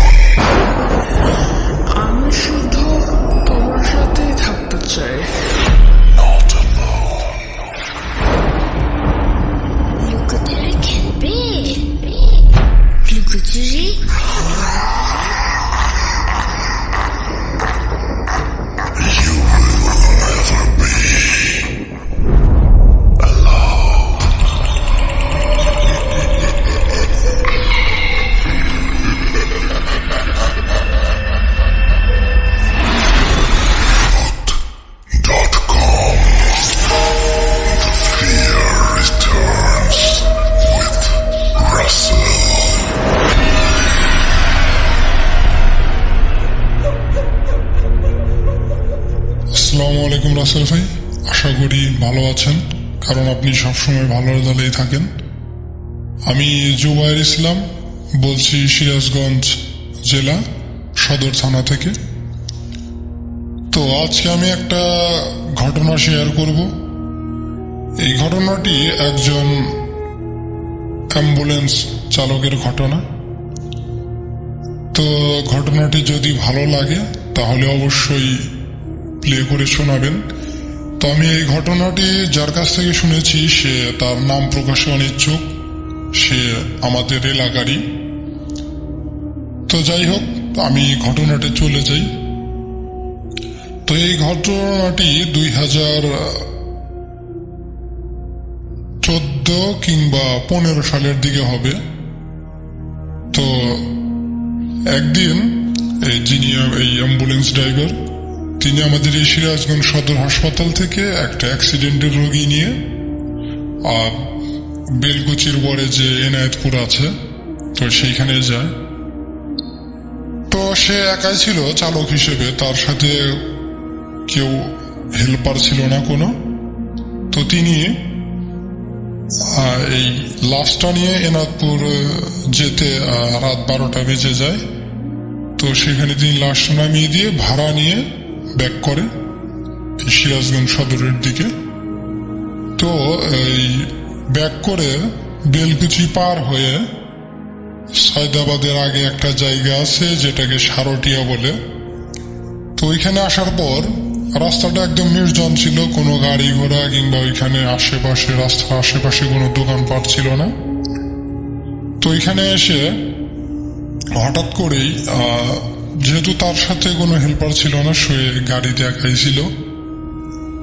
তো সে একটা জিনিস বলতে ভুলে গেছি, সে গাড়ির ভেতরে একটা এক্সট্রা একটা লাইট জ্বালিয়ে রেখেছিল, ওই যে লাল রঙের বাল্ব। তো ওটার একটা হ্যান্ড সুইচ ছিল আলাদা, যেটা হাত দিয়ে চাপ দিয়ে চালাতে হতো। তো যখন তিনি ওই সারটিয়ার কাছাকাছি আসেন, তো তখন হঠাৎ করেই অ্যাম্বুলেন্সের ভেতরে যে লাইটটা জ্বলছিল সেই লাইটটা অফ হয়ে যায়, এবং সে স্পষ্ট শুনেছে যে ওই সুইচ মানে লাইট জ্বালানোর যে হ্যান্ড সুইচটা ছিল সেটা যে বন্ধ করলে যে একটা শব্দ হয়, তো এই শব্দটার হলো এবং লাইটটা অফ হয়ে গেল। তো সে তো খুব ভয় পেল যে গাড়িতে তো আমি ছাড়া আর কেউ নাই, তো কিভাবে বন্ধ হলো এটা, আর সুইচের শব্দ হলো, তাহলে সুইচটা নেভালো কে, বন্ধ করলো কে? তো সে খুব ভয় পায় এবং গাড়ির ভেতরে যে লুকিং গ্লাস থাকে সে লুকিং গ্লাসের দিকেও তাকাতে ভয় পাচ্ছিল যে আসলে পিছনে কেউ আছে কিনা এটা দেখার জন্য। তো সে গাড়ি থামায় নাই, গাড়ি চলতে অবস্থায় সে ওই লাইটের সুইচটা হাত দিয়ে, মানে সুইচটা ছিল তার পিছন দিকে, তিনি যে সিটে বসেছিলেন তার পিছনে সুইচটা ছিল, চলতে অবস্থায় সুইচটা জ্বালিয়ে দেয়। তো এভাবে আবার 1-2 মিনিট পর আবার সুইচটা সেই সশব্দে বন্ধ হয়ে যায় এবং লাইটটাও সাথে সাথে বন্ধ হয়ে যায়। তো সেও এবারও খুব ভয় পায়। তো সে এবারও মানে লুকিং গ্লাসের দিকে তাকাতে ভয় পাচ্ছিল যে আসলে কি না কি দেখবে। তো সে আর লুকিং গ্লাসের দিকে তাকায় নাই, সে পিছনের দিকে হাত দিয়ে গাড়ি চলা অবস্থায় লাইটটা আবার জ্বালিয়ে দেয়। তো এই ঘটনাটা, এই লাইট বন্ধ হওয়াটা এবং সাথে সুইচের শব্দ হয়ে বন্ধ হয়ে যাওয়াটা 3-4 বার ঘটে তার সাথে। এবং সে সারটিয়া পার হয়ে যমুনার ডিগ্রি কলেজ আছে, তো ওইখানে একটা মসজিদ আছে রাস্তার সাথেই। তো সে ওই মসজিদের এখানে এসে গাড়িটা ব্রেক করে এবং গাড়ি থেকে নামে। তো এখানে ব্রেক করার কারণ সে মসজিদের কাছে একটু সাহস পায় এবং তাই সে মনে করে যে এখানে খারাপ কিছু আসতে পারবে না মসজিদের আশেপাশে, তাই সে ওইখানে ব্রেক করে। তো সেখানে ব্রেক করে গাড়ি থেকে নেমে এসে গাড়ির চারপাশে একটু হেঁটে দেখে যে না, সব ঠিকঠাক আছে। পেছনে এসে দেখে যে আসলে গাড়ির ভেতরে কিছু আছে কিনা, না কেউ নেই। সে আবার গাড়িতে ওঠে এবং স্টার্ট করে এবং বাড়িতে চলে আসে এবং এই বাকি পথে তার আর কোনো সমস্যা হয়নি। তো এই গাড়িটা তিনি গ্যারেজে রেখে, তার বাড়িটা ছিল একটু গ্রামের দিকেই, মানে শহরে গাড়িটা রাখে, সেখান থেকে রেখে তো আস্তে আস্তে প্রায় 1টাই বাজে। তো সে গাড়িটা রেখে বাড়িতে আসে পায়ে হেঁটে। তো আসার পথে তার বাড়ির প্রায় 300 মিটার আগে মানে রেল লাইন আছে, রেল লাইন থেকে নেমে সে, মানে জ্যোৎস্না রাতই ছিল, তো সে নেমে কাঁচা রাস্তা দিয়ে হেঁটে বাড়িতে আসবে, আর মাত্র 300 মিটার বাকি আছে বাড়ির। তো সে দেখতে পেল যে রাস্তার পাশে একটা জঙ্গল আছে, মানে হালকা ঝোপঝাড়। তো সেই ঝোপের ভেতরে একটা ছাগল ঘাস খাচ্ছে। তো সে একটু অবাক হয়, রাত করে ছাগল ঘাস খাচ্ছে। তো সে আবার ভাবে যে ওই যেখানে ঝোপ, ওই ঝোপের নিচে একটা খাদের মতো আছে, খাদের ভিতরে পানি, এবং খাদের পশ্চিম পাশে একটা বাড়ি আছে। কাদের বাড়ি সে নামটা প্রকাশ করা যাবে না, তাই আমি প্রকাশ করছি না। তো সে ভাবে যে ওরা তো ছাগল পোষে, তো হয়তো ওদেরই ছাগল হবে। তো সে ওইটা ভেবে ওই ঝোপের ভেতরে যায়, গিয়ে ভাবে যে ছাগলটা নিয়ে ওদেরকে ডাক দিয়ে বাড়িতে দিয়ে দিই, এত রাতে যদি আবার শিয়াল টিয়াল ধরে নিয়ে যায়। তো সে এই ভেবে ঝোপের ভেতরে যায়, যে গিয়ে সেই ছাগলটাকে ধরতে নেবে, অমনি ছাগলটা তার চোখের সামনে ভ্যানিশ হয়ে যায়। তো সেটা থেকে খুব ভয় পায় না, সে শুধু বলে সবে বাজে মাত্র 1:30 কি 2টা, এখনই এইসব ঘটনা। তো এই কথাটা বলে ঝোপের ভেতর থেকে বের হয়ে সে বাড়িতে চলে আসে। এই দিন আর কোনো সমস্যা হয়নি। তো এর কয়েকদিন পর রমজান মাস আসে। তো এই যে ড্রাইভার, মানে অ্যাম্বুলেন্স চালক, সে রাতে সেহরি খাওয়ার জন্য অ্যাম্বুলেন্স নিয়ে তার বাড়িতে আসবে। তো এই বাড়িতে আসার পথে ওই যে কাঁচা রাস্তার কথা বললাম, ওই কাঁচা রাস্তা দিয়ে আসতে হয়। তো ওই কাঁচা রাস্তা দিয়ে আসার সময় রেল লাইনের পাশেই, মানে রেল লাইনের সাথেই কাঁচা রাস্তাটা, হাতের ডান পাশে পড়ে রেল লাইন এবং বাম পাশে পড়ে হলো কাঁচা রাস্তাটা। তো এই কিছুদিন আগেই ওই রেল লাইনে একটা লাশ কাটা পড়ে, মানে এক লোক রেল লাইনের ভিতর শুয়েছিল, সে তার মাথাটা কাটা পড়ে যায়, সেখানেই মারা যায়। তো ওই যখন ওই ড্রাইভার, মানে চালক, অ্যাম্বুলেন্স চালক, তিনি ওই রেল লাইনের ওই বরাবর আসে। তো সেখানে এসে হঠাৎ করেই গাড়িটা আর এগোয় না। তিনি যতই গাড়িতে গিয়ার দিচ্ছেন, অ্যাক্সিলেটরে চাপ দিচ্ছেন না, গাড়িটা এগোচ্ছে না। পেছনের 2 চাকা শুধু মাটিতে ঘুরছে, অর্থাৎ ওই যে ট্রাক বা কোনো গাড়ি যদি কাদার ভেতরে ফেসে যায়, চাকাটা যেরকম এমনি ঘুরতে থাকে, ঠিক ওইভাবে ঘুরতে আসে। তো না, এইভাবে হচ্ছে না, মানে গাড়িটা এগোচ্ছেই না। তিনি ইঞ্জিনটা অফ করলেন, করে আবার স্টার্ট দিলেন, আবার তিনি ওইভাবেই এগোতে চাচ্ছেন, কিন্তু না, গাড়িটা এগোচ্ছেই না। তো তিনি আবার ফুল স্পিড দিলেন গাড়িতে। তো দেওয়ার ফলে তিনি বুঝতে পারলেন যে টায়ার ক্ষয় হয়ে গেছে। তো ক্ষয় হয়ে গেছে, তিনি আবার ইঞ্জিনটা অফ করলেন। কিন্তু তিনি যে গাড়ি থেকে নেমে দেখবেন যে আসলে গাড়ির পেছনে কি হয়েছে, তিনি আসলে সেটা করার সাহস পেলেন না, কারণ ওই এলাকা দিয়ে একটা ঘর বাড়িও নেই, মানে ওই রেল লাইনের ওই জায়গাটুকু একদম নির্জন, এবং রাত্রি তখন প্রায় 2:30 বাজে। তিনি সেহরি খাওয়ার জন্য বাড়িতে আসছিলেন। তো তিনি করলেন কি, গাড়িটার ইঞ্জিন আবার চালু করলেন এবং ব্যাগে দিলেন, মানে গাড়িটা পেছনের দিকে দিলেন, দিয়ে তিনি প্রায় 50-60 গজের মতো পেছনে আসলেন এবং এসে আবার ফুল স্পিডে যাওয়ার চেষ্টা করলেন, কিন্তু তখনও ওই জায়গাতে এসে গাড়িটা আটকে যায়। তো এবার তিনি কিছু দোয়া দরুদ পড়লেন, ভাবলেন যে পিছনের দিকে গেল কোনো সমস্যা হলো না, কিন্তু এখানে এসে গাড়িটা আটকে যাচ্ছে কেন।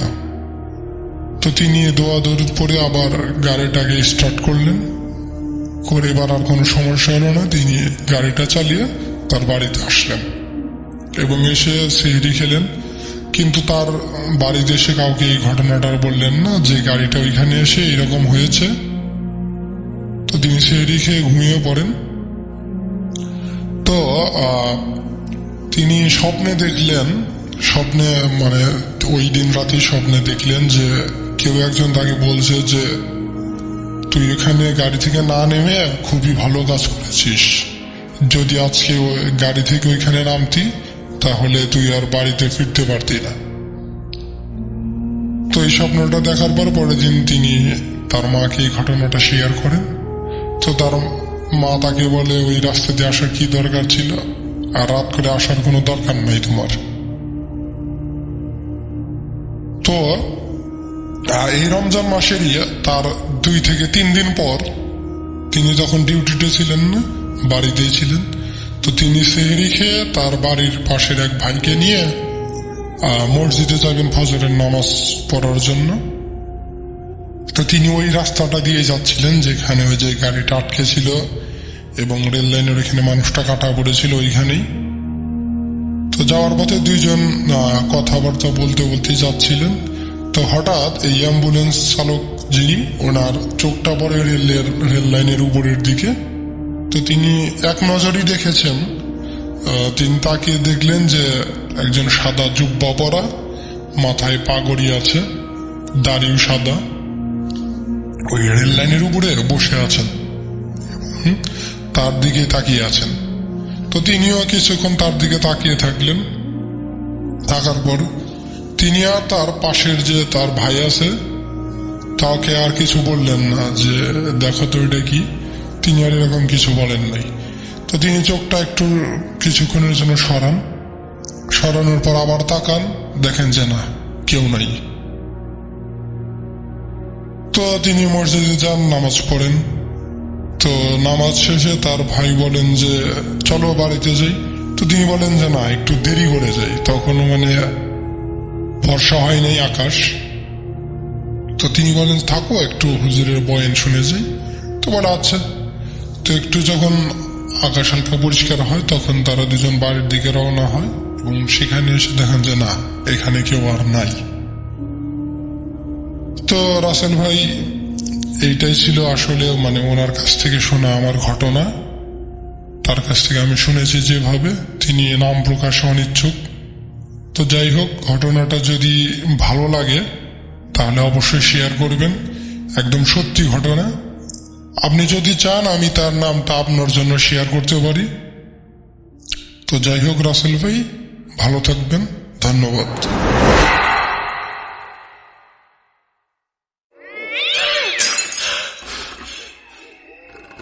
আজ আবার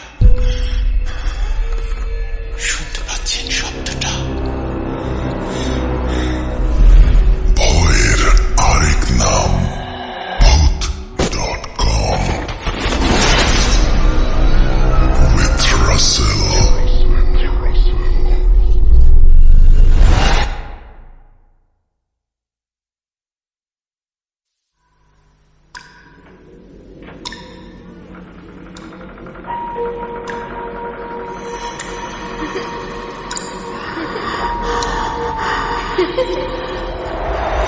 লুকোচুরি খেলবে? লুকোচুরি?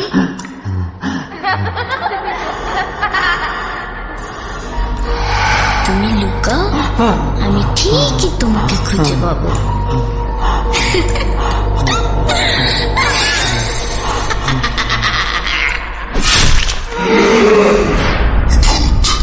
Voot.com with Russell.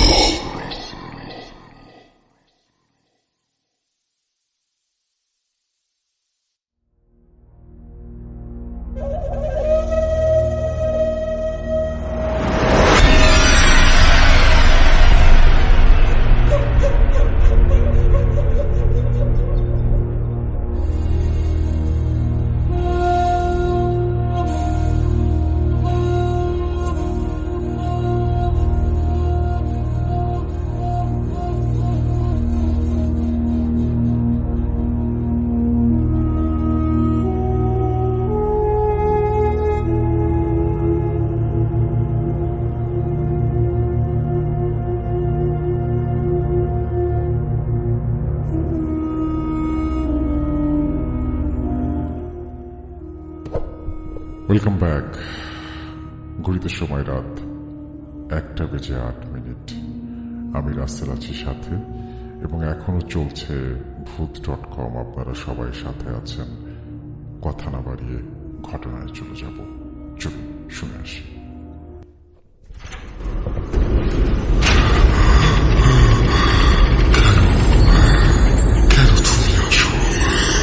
আমি শুধু তোমার সাথেই থাকতে চাই। তুমি চলে যাও, চলে যাও, প্লিজ চলে যাও।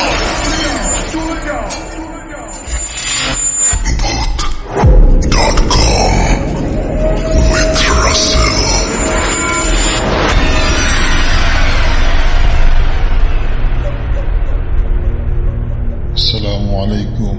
কেমন আছেন রাসেল ভাই? আশা করি ভালো আছেন। আমি মোহাম্মদ হাসান, আছি সৌদি আরব জাদ্দা থেকে। আমি অনেকদিন যাবৎ ভূত.com এবং ভূত এফএমের সাথে আছি। আমি চেষ্টা করি প্রতিটি গল্পই শোনার জন্য, আর বিশেষ করে আমি আসলে অনলাইনে সরাসরি শোনার চেষ্টা করলেও এটা হয়ে ওঠে না, কিন্তু আমি সবগুলো ভূত এফএমের চেষ্টা করি সবগুলো ডাউনলোড দিয়ে পরবর্তী শোনার জন্য। তো আমি আমার নিজের একটা ঘটনা, যেটা আমি অনেকদিন যাবৎ ভাবতেছিলাম যে আপনাদের সাথে, শ্রোতার বন্ধুদের সাথে শেয়ার করব, কিন্তু সময় স্বল্পতা, ব্যস্ততার কারণে আমি এটা প্রকাশ করতে পারতেছিলাম না। তো যাক, আজকে আমি এটা রেকর্ডিং করে পাঠাইতেছি। যদি ঘটনা সিলেক্ট হয় অবশ্যই আমাকে জানাবেন, এবং স্থানীয়দেরকে ভূত এফএমের মাধ্যমে এটা সবারকে শোনানোর জন্য অনুরোধ করছি। তো আমার যে ঘটনা, এটাও বেশি দিন আগের নয়, গত 2 বছর আগের ঘটনা। ঠিক সন্ধ্যা না, ঠিক রাত 9টা কি 10টার দিকে আমি আমাদের যে বাড়ি গ্রাম শ্রীপুর থানা, এই শ্রীপুর থেকে আমাদের একটা দূরে আর কি, প্রায় 10 কিলো থেকে 12 কিলো দূরে রাজাবাড়ি ইউনিয়ন, ওইখানে একটা মাহফিল ছিল। এই মাহফিলে আমি এবং আমার আব্বু বলতেছিল যে ওই মাহফিলে যাওয়ার জন্য। তো আমি বলেছি ঠিক আছে। আমি আরেকটা কথা আমি ভুলে গেছি, আমি ওই আমার বাজারে দোকান আছে, আমার শ্রীপুর বাজারে আমার দোকান। আমি ওখানে দোকানদারি করি সকাল 8টা থেকে রাত 10টা-11টা পর্যন্ত। তো যাই হোক, আমি ওই সময় মাহফিল থাকার কারণে আমি আমার আব্বুকে নিয়ে সন্ধ্যার পরে রওনা দিই। বিশেষ করে মাহফিলগুলো রাত্রিবেলায় বেশিরভাগ জমে। তো আমি চেষ্টা করছি, আব্বুকে বলছি যে ঠিক আছে, রাত্রে ঈশার নামাজ পড়ে আমরা রওনা দেব মাহফিলের উদ্দেশ্যে। তো যেই বাবা সেই কাজ। আমি আব্বুকে নিয়ে, আমার মোটরসাইকেল ছিল একটা, মোটরসাইকেল বেশি বড় না, ছোট মোটরসাইকেল। তো যাই হোক, আমি আব্বুকে বলার পরে আব্বু ঈশার নামাজ পড়ে চলে আসে প্রায় 8টা-9টার দিকে। আমি দোকান বন্ধ করে আব্বুকে নিয়ে রওনা দিই। যাওয়ার সময় কোনো সমস্যা নেই, রাস্তাঘাট কোনো সমস্যা নেই। রাস্তাটা মানে খারাপ না, ভালো মোটামুটি। তবে 2 পাশে বাঁশঝাড়, আপনার বন, এগুলো আছে আর কি। বাসা বাড়ি খুবই পাতলা, মানে বাসা বাড়ি নাই। 2 পাশে বন, গজারি বন বলে যেটা, গজারি বন আছে। আপনার ভাওয়ালগড় আর কি, মেনত ভাওয়ালগড়ের ভিতর দিয়ে ওই রাস্তা দিয়ে আমরা যাই।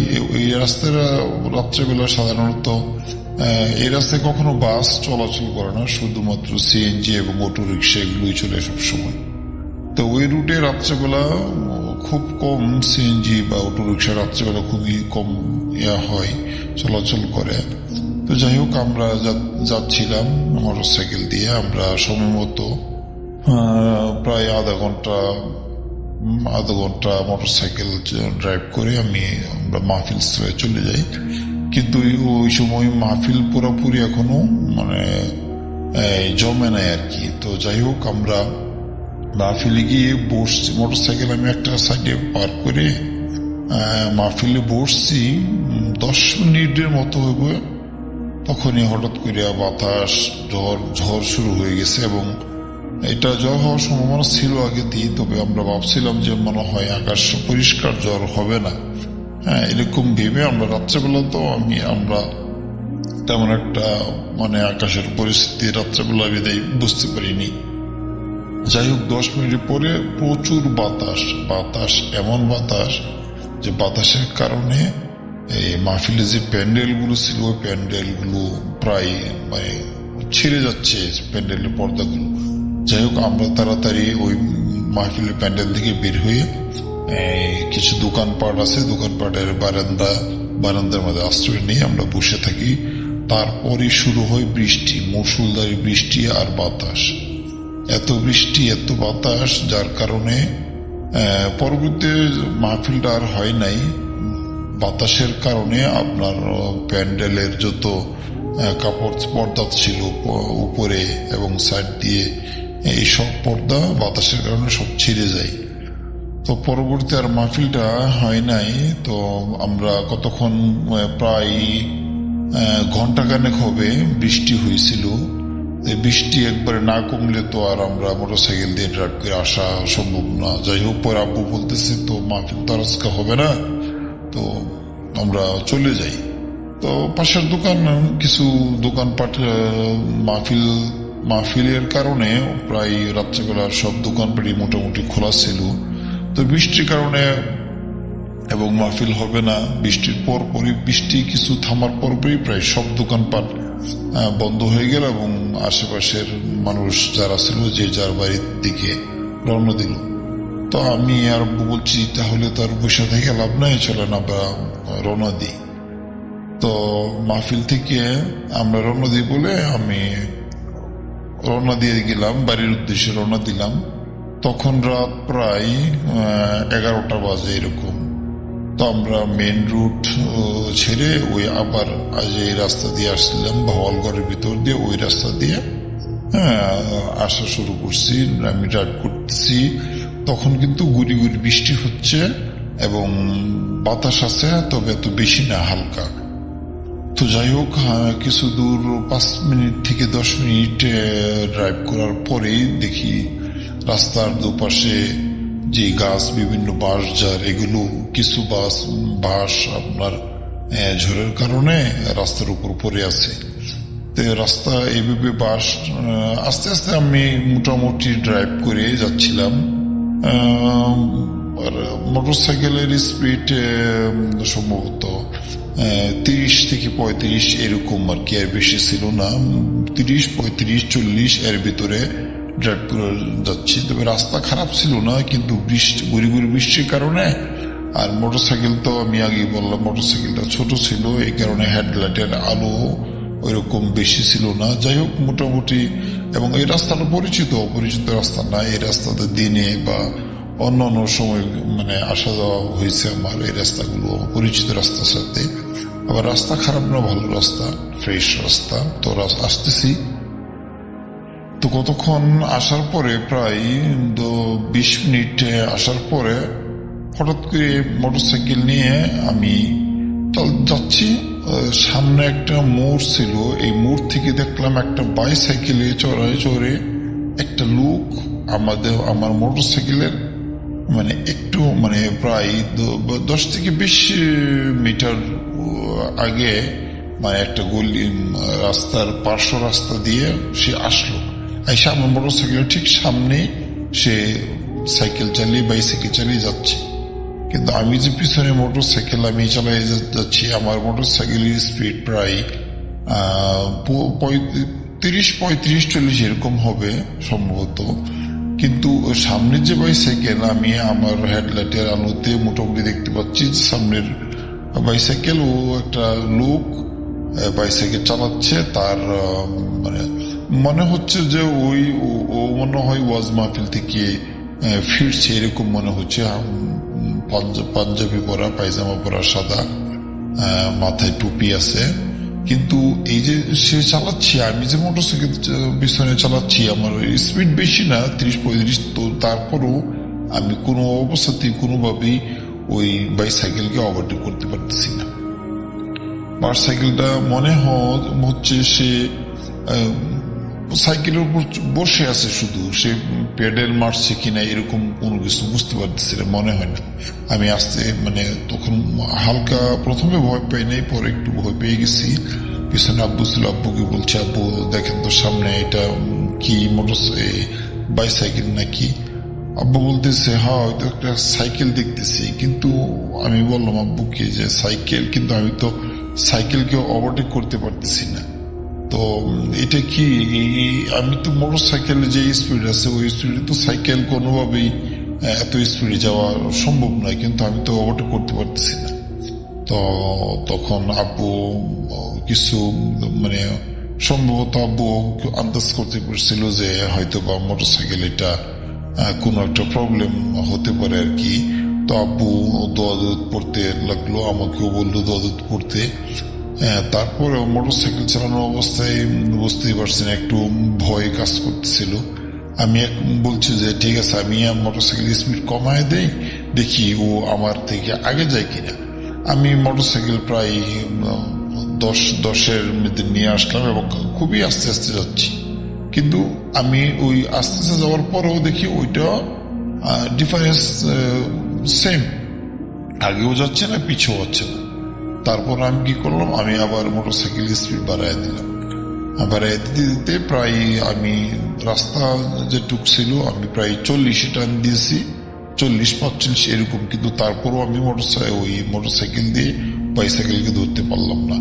তারপর হঠাৎ করে দেখলাম সামনে একটা ওইখানে আপনার আমাদের বাজারে একটু আগে একটা শ্মশান ঘাট আছে, ওই শ্মশান ঘাট পর্যন্ত সে আসছে, মানে শ্মশান আছে আর কি, হিন্দুদের শ্মশান।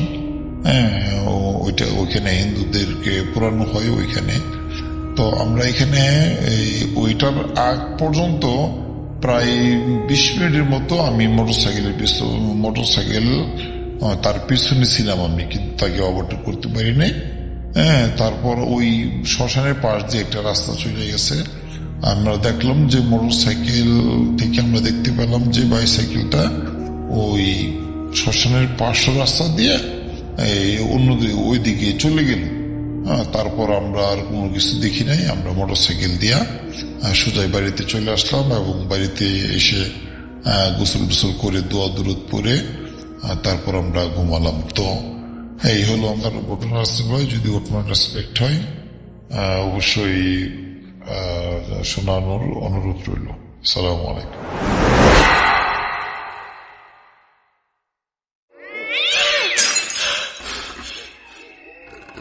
আজ আবার শুনতে পাচ্ছেন শব্দটা?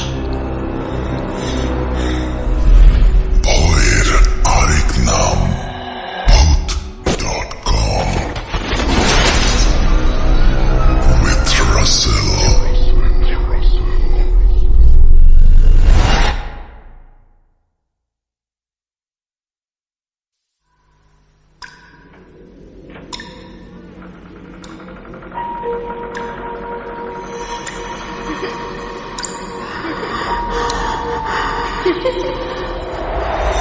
লুকোচুরি খেলবে? লুকোচুরি?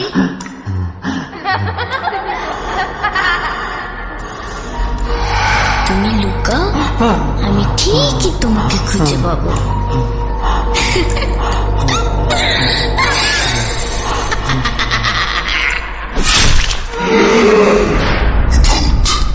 Voot.com with Russell.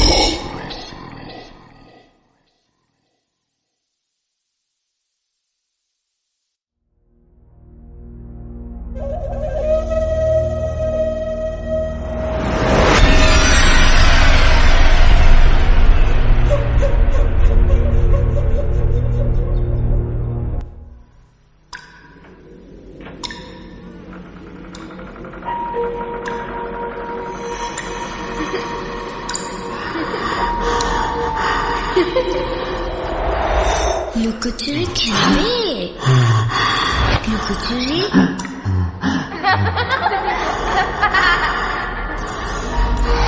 তুমি লুকাও, আমি ঠিকই তোমাকে খুঁজে পাবো।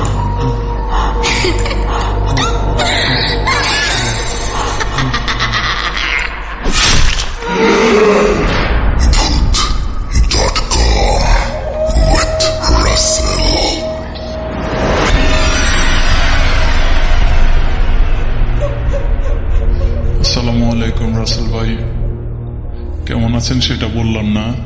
আমরা সবাই জানি, আমিও জানি যে আপনি সবসময় ভালো দলে থাকেন, দোয়া করি সবসময় ভালো থাকেন। তো আমার একটা ঘটনা বলার জন্য আজকে এই ইমেলটা করা। তো ঘটনা যাওয়ার আগে একটা কথা বলতে চাই, অনেকেই ঘটনা পাঠায় যারা বা শুনে যারা, অনেকেই বলতে শুনেছি যে আমার এই ঘটনাটি যদি সিলেক্ট হয় আমি পরবর্তীতে ঘটনা আরো পাঠাবো বা ঘটনা আছে। কিন্তু এটা আমার কাছে কেমন জানি লাগে ভাই, যে আমার সিলেক্ট না হলে কি আমি আর ঘটনা পাঠাবো না? তো এটা বলা থেকে বিরত থাকবেন আশা করি। তো চলে যায় আমার ঘটনায়, আর কথা বাড়াবো না। তো আমার বাড়ি হচ্ছে ফেনী, বর্তমানে আমি সৌদি আরবে আছি। তো 2018 সালের ঘটনা এটা, আমার একটা ছোট্ট ঘটনা। তো আমি ওই সময় গাড়ি চালাইতাম, যেটাকে রেন্টে কার বলে, হাইস TRX যেটা, ওইটা নতুন মডেলের গাড়িটা। তো আমি একদিন একটা ভাড়া পেয়েছি, ঢাকা এয়ারপোর্ট যেতে হবে, যাত্রী আসবে বিমানে। তো যেহেতু আমি একা যাচ্ছি, ওনার ফ্যামিলি থেকে কেউ যাচ্ছে না। তো আমি যাওয়ার সময় আমার এক ফ্রেন্ডকে ফোন দিলাম যে ঢাকা যাবি, যাইলে আমার সাথে যেতে পারিস। তো যাক, দুজনে কি যাচ্ছি। ফেনী থেকে রওনা দিছি আপনার মনে হয় 10:30 11টার দিকে আমি ফেনী থেকে রওনা দিছি ঢাকার উদ্দেশ্যে। তো যেতে যেতে কথা বলতেছি, গান শুনতেছি, বন্ধু দুজন আমার সাথে বন্ধু ছিল, ওর নাম মাসুম। তো যেতে যেতে কুমিল্লার আগে একটা জায়গা আছে, আপনারা সবাই চিনবেন। তো জায়গাটার নাম হচ্ছে নিমসা বাজার। বাজার পার হওয়ার পরে তখন আমি ঘড়িতে দেখছি, ঘড়িতে তখন দেখি নাই, ঘটনাটা হওয়ার পরে আমি ঘড়িতে দেখছি যে তখন বাজতেছে আপনার 12:30 থেকে 1:45 এরকম। তো আমরা যখন যাচ্ছি, গাড়িতে গান বাজতেছে, দুজনে কথা বলতে বলতে যাচ্ছে। আমার গাড়ির স্পিড ছিল 110 এরকমই ছিল। তো যাওয়ার পথে আমরা যেহেতু ঢাকার দিকে যাচ্ছি, আমরা রাস্তার পশ্চিম পাশে, তো যেহেতু ডাবল লেন, তো একটা মেয়ে, 2 লেনের মাঝখানে একটু জায়গা আছে, আপনারা সবাই জানেন, রাস্তা আপনি হয়তো জানেন। তো ওই জায়গায় একটা মেয়ে দাঁড়িয়ে আছে দেখতেছি। আমার তখন ডিস্টেন্স, মেয়েটার থেকে আমার গাড়ির ডিস্টেন্স ছিল প্রায় 100 হাতের মতো। তো আমি প্রথমে হরন দিয়েছি যে আমি এটা বুঝাইতে চাইতেছি যে আমরা আসতেছি, আপনি চলে গেলে চলে যান, না হলে দাঁড়িয়ে থাকেন, যেহেতু আমরা স্পিডে আসতেছি। তো মেয়েটা কোনো রিয়েক্ট করলো না, হরন দিয়েছি 2-3 বার। যাই হোক, আমি মনে করছি যে ও দাঁড়িয়ে থাকবে। এও কিন্তু আমাদের গাড়ির দিকেও তাকায় নেই, কোনো দিকে তাকায় নেই, জাস্ট পশ্চিম দিকে তাকায় রয়েছে। তো চিন্তা যাইতে যাইতে তখন হবে হয়তো ওই মেয়েটার আমার গাড়ির ডিস্টেন্স ছিল হয়তো 30 হাত এরকম। হঠাৎ করে মেয়েটা পা দিয়ে রাস্তার উপর নেমে গেছে। যাওয়ার পরে কি করব কিছু বুঝতেছি না। হরন আমি আবার দিয়ে রাখছি, একদম চাপে ধরে রাখছি। এরপরে পুরো হার্ট ব্রেক করলাম, যেহেতু আমার গাড়িটা নতুন ছিল। পুরো একটা চাকা, আপনারা হয়তো জানেন, গাড়ির পিছনে একটা চাকা হার্ট ব্রেক করে, দুটোটা কিন্তু একসাথে করে না। তো একটা চাকা হার্ট ব্রেক করার পরে আমি পিছন থেকে পুরো অন্ধকারে মানে হয়ে গেছে গাড়ির চাকার ধোঁয়ায়।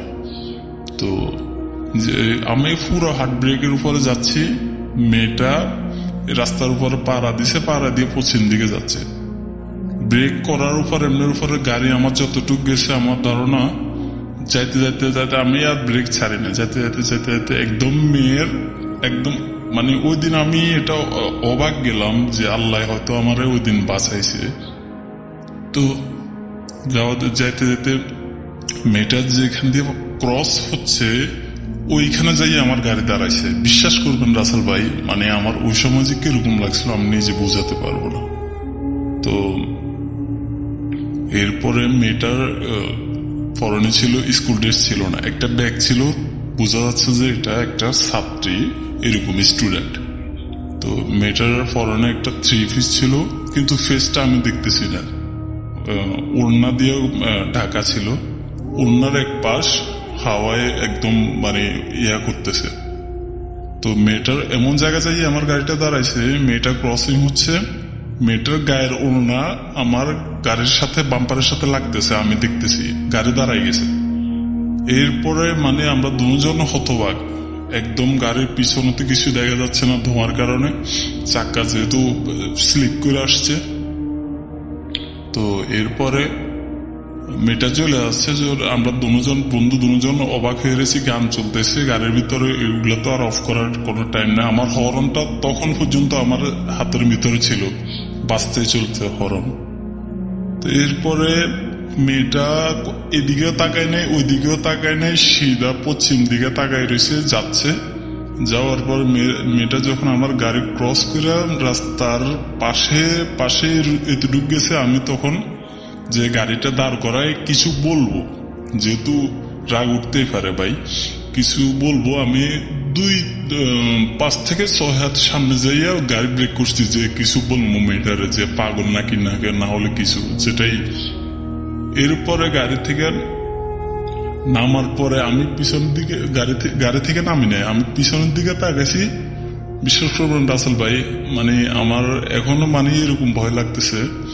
পিছন দিকে তাকাইছি, দেখতেছি কোনো কিছু নাই, কোনো মেয়ে নাই, কোনো ছেলে নাই, কোনো কিছুই নাই। ওই সময় রাস্তায় গাড়ি ছিল খুব কম। তো এরপরে গাড়ি থেকে নামছি দুজন, দেখতেছি পিছনে কোনো মানুষ নাই, কোনো কিছুই নাই। পশ্চিম দিকে রাস্তার নিচে পুরাটাই হচ্ছে যে ধান ক্ষেত আছে, ধান ক্ষেত ওই সময় কাটা ছিল, পুরা জমি পুরা একদম এয়ারটা চরের মতো, একদম কোনো গাছ নাই, কিছু না, পরিষ্কার। যতটুকু দেখছি ততটুকু দেখছি পরিষ্কার, কোনো কিছুই নাই। তো এরপরে আমরা দুজন হতবাক হয়ে গেছি। তো এরপরে সামনে আবার গাড়িতে উঠে গেছি, সামনে যাই একটা পাম্পে গেলাম, পাম্পে যাই হাত মুখ ধুইয়া এরপরে ঢাকার দিকে রওনা দিলাম। তো ওই দিন ভাই আসলে আমার ঘটনাটা হয়তো ছোট, কিন্তু যার সাথে ঘটে ভাই সে বলতে পারে যে কিরকম ঘটনা আমার জীবনে এই আমি ফেস করছি, এই ঘটনাটাই। এর থেকে আর কোনো এরপরে আর কোনো ঘটনা ফেস করে নাই। তো এটাই হচ্ছে আমার ঘটনা। তো সৌদি আরবে এখানে আমি অনেক ঘটনা শুনছি মানুষের মুখ থেকে, আমি এখনো দেখি নাই বা আমার সাথে হয় নাই। অনেক অদ্ভুত ঘটনা অনেকগুলো আছে, তো আমি পর্যায়ক্রমে পাঠিয়ে দেবো। আমার ঘটনাটা যদি সিলেক্ট হয় বা না হয় সেটার কোনো ইয়া নাই। আমার এই ঘটনা সিলেক্ট হলেও পাঠাবো, না হলেও পাঠাবো। তো ভালো থাকবেন রাসেল ভাই। boot.com এর বন্ধুদের সবার প্রতি ভালোবাসা রইল। আসসালামু আলাইকুম রাসেল ভাই।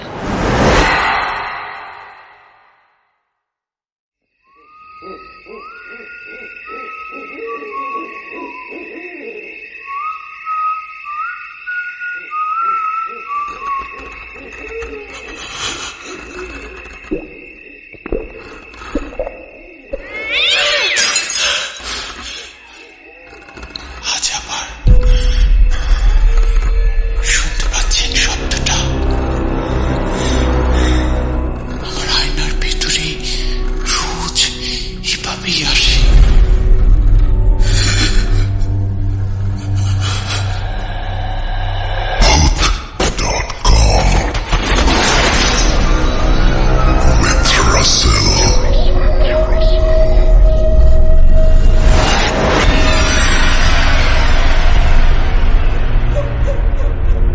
আসসালামু আলাইকুম রাসেল ভাই, আশা করছি আপনি ভালো আছেন। আমি রিয়াদ, সৌদি আরব থেকে বলছি। আমি আপনার সেই বুথ এফএম শুনি 2010 সাল থেকে। সো হঠাৎ করে মাঝখানে আপনার বুথ এফএম অফ হয়ে গিয়েছিল, তখন আর শুনতে পারি নাই। হঠাৎ করে একদিন সময় টিভি নিউজে দেখলাম যে বুট.কম নামে আপনার একটা স্বাধীন মিউজিক অ্যাপে নতুন করে একটা প্রোগ্রাম শুরু হয়েছে। তো সেই জায়গা থেকে আবার নতুন করে আমি একজন আপনার প্রিমিয়ার সাবস্ক্রাইবার। সো আজকে আমি একজন বড় ভাই, তার নাম হইতেছে রিপন ভাই। সো সে কথায় কথায় আমাকে একটা ঘটনা বললো। সো সেই ঘটনাটা এখন তার মুখ থেকেই শুনি আমি। ঘটনাটা শুনে আমার কাছে অনেক ভালো লেগেছে। সো সে এখন ঘটনাটা বলবে। রাসেল ভাই শোনেন আপনি। ঘটনা বলতে যেটা আমার সাথে সচলাচল হয়ে গেছে, আমার এক বড় ভাই আমার নামে নামিয়েছিল, তার নাম রিপন। উনি একটু কবিরাজি করতো, তো কবিরাজি করার সময় তো ওনার সাথে আমি চলাফেরা করতাম, তো আমি জানতাম না যে উনি কবিরাজি করতো। তো হঠাৎ একদিন রাত্রে তার আমি এক জায়গায় পৌঁছাই দেওয়া, সে সময় গাড়িতে উঠাই দেওয়ার পরে উনি আমার বললো, তুই আজকে রাত্রে ঠিক রাখতে পারবি না। আমি কেন ভাইয়া? দেখতে পারবি সময় হইলে। ঠিক আছে। তো সারা রাত্র মনে করেন গাড়িতে ওঠার পরে আমি জিনিসটা আমার শরীরে উপভোগ করতে পারছি যে না, আমার শরীরে এটা বারবার অনুযায়ী করতেছে। তো তখন আমি বুঝতে পারলাম কি, তো আমার এক বন্ধু ক্লোজ, তো ওই 5 ওয়াক্ত নামাজ পড়তো। ওর আমি বললাম, শুভ এই ঘটনা। কি কয় এই ঘটনা তো বাইরে তোর একটা জিনিস দেয়া গেছে। তো আমি কি জিনিস দিয়েছে তো আমি বুঝতে পারি নাই। তো এলাকায় এসে বসি, এলাকায় এসে পড়ার পর মনে করেন ঘুরতেছি। তো আমাদের এলাকাটা কৃষ্ণচূড়া গাছ আছে। তো যে কৃষ্ণচূড়া গাছটার সামনে আমি 3-4 বার রাউন্ড দিছি একা, আমি আমার বন্ধু শুভ। ওই তার কৃষ্ণচূড়ার গাছের সাথে একটা মসজিদ আছে। তো মসজিদের পাশেই তো মনে করেন জীবন কখন ওই লোকটাকে কখন দেখি নাই। তো একটা লোক পাগল বেশি বসে দিছে। বসে যাওয়ার পর তো ওই রাত্র বাজে তখন 2টা বাজে, অনেক 2টা বাজে। ওই লোকটাকে আমি দূর থেকে ফলো করছি। ফলো করার পর ওই লোকটা আমার বলতে, আমি শুভ বলতে, শুভ ওই লোকটা কি কম দিই নাই, এই আবার কৃষ্ণচূড়া গাছের নিচে।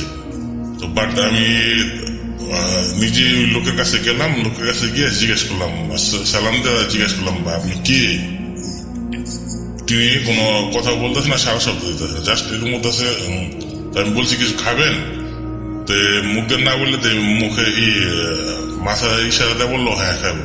তো আমি আমার পকেটে স্বল্প টাকা ছিল, আমার বন্ধুরা বললাম, শুভ তোরা কিছু পাওয়া যাবো না, তো এক কাজ করি, তার জন্য কেক লিয়ে আর পানি লিয়ে। তো শুভ গেছে পানি আনতে। তো পানি আনতে যাওয়ার পর আমি তারা জিজ্ঞেস করছি এক জায়গায় ওই কৃষ্ণচূড়ার গাছের নিচে। বললাম, আপনি কোথা থেকে আসছেন? তো উনি আমাকে বলতেছে, আমি আজিমপুর গোরস্থান থেকে আইসি। আমি আজিমপুর গোরস্থান থেকে আপনি আইসেন এত রাত্রে, কোন জায়গায় যাবেন? কোন জায়গায় যাবো না, এই জায়গায় আইসি, আবার চলে যাবো।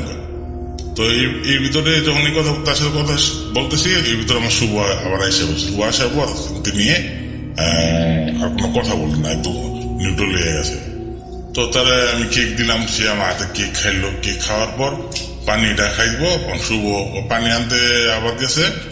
পানিটা আনতে গিয়ে আবার তার সাথে আমি কথা বলতেছি, আপনি কি কারণে আইসেন বা কি কয়, তোর ভালোর জন্য আমি এইখানে আসি, তো তুই একটু ভালোভাবে থাকিস। তো এরপরে মনে করেন আমি তারে খাবার দিয়ে পানি দিয়ে ওখানে বসে থেকে জাস্ট 10 কদম হাঁটছি। 10 কদম হাঁটার পরে উনি ওদের থেকে উদাও ফিরার কখনো ওই লোকটা কখন পাইলাম না, দেখলাম না। আমার গল্প। আশা করছি রাসেল ভাই যদি আপনার কাছে ঘটনাটা ভালো লেগে থাকে, সো বুট.কম এর সব লিসেনারদের শোনাবেন। সো ভালো থাকবেন রাসেল ভাই। আমার কাছে আরো ঘটনা আছে, যদি ভালো লাগে তাহলে আবার পাঠাবো।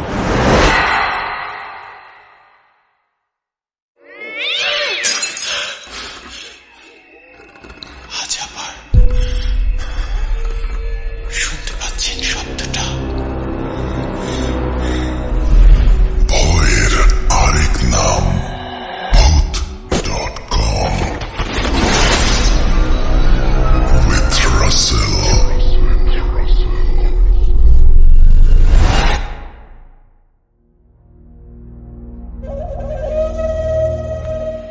ঘড়িতে সময় রাত 1:34 আশা করছি আপনারা সবাই ভালো আছেন এবং ভালোর দরে আছেন, এবং এই ছিল আমাদের আজকের আয়োজন।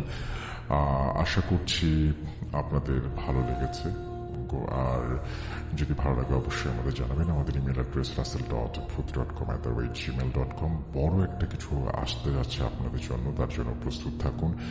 আমরা খুব দ্রুতই আপনাদের জানিয়ে দিব কি সেটা, আর সেজন্য আপনাদেরকে অপেক্ষা করতে হবে। আর যেটা বলতে চাই সেটা হচ্ছে যে আমরা চাইবো যে আপনারা সবসময় ভালো থাকুন, ভালোর দলে থাকুন। আবারও কথা হবে। আজকের মতো বিদায় নিচ্ছি। আল্লাহ হাফেজ।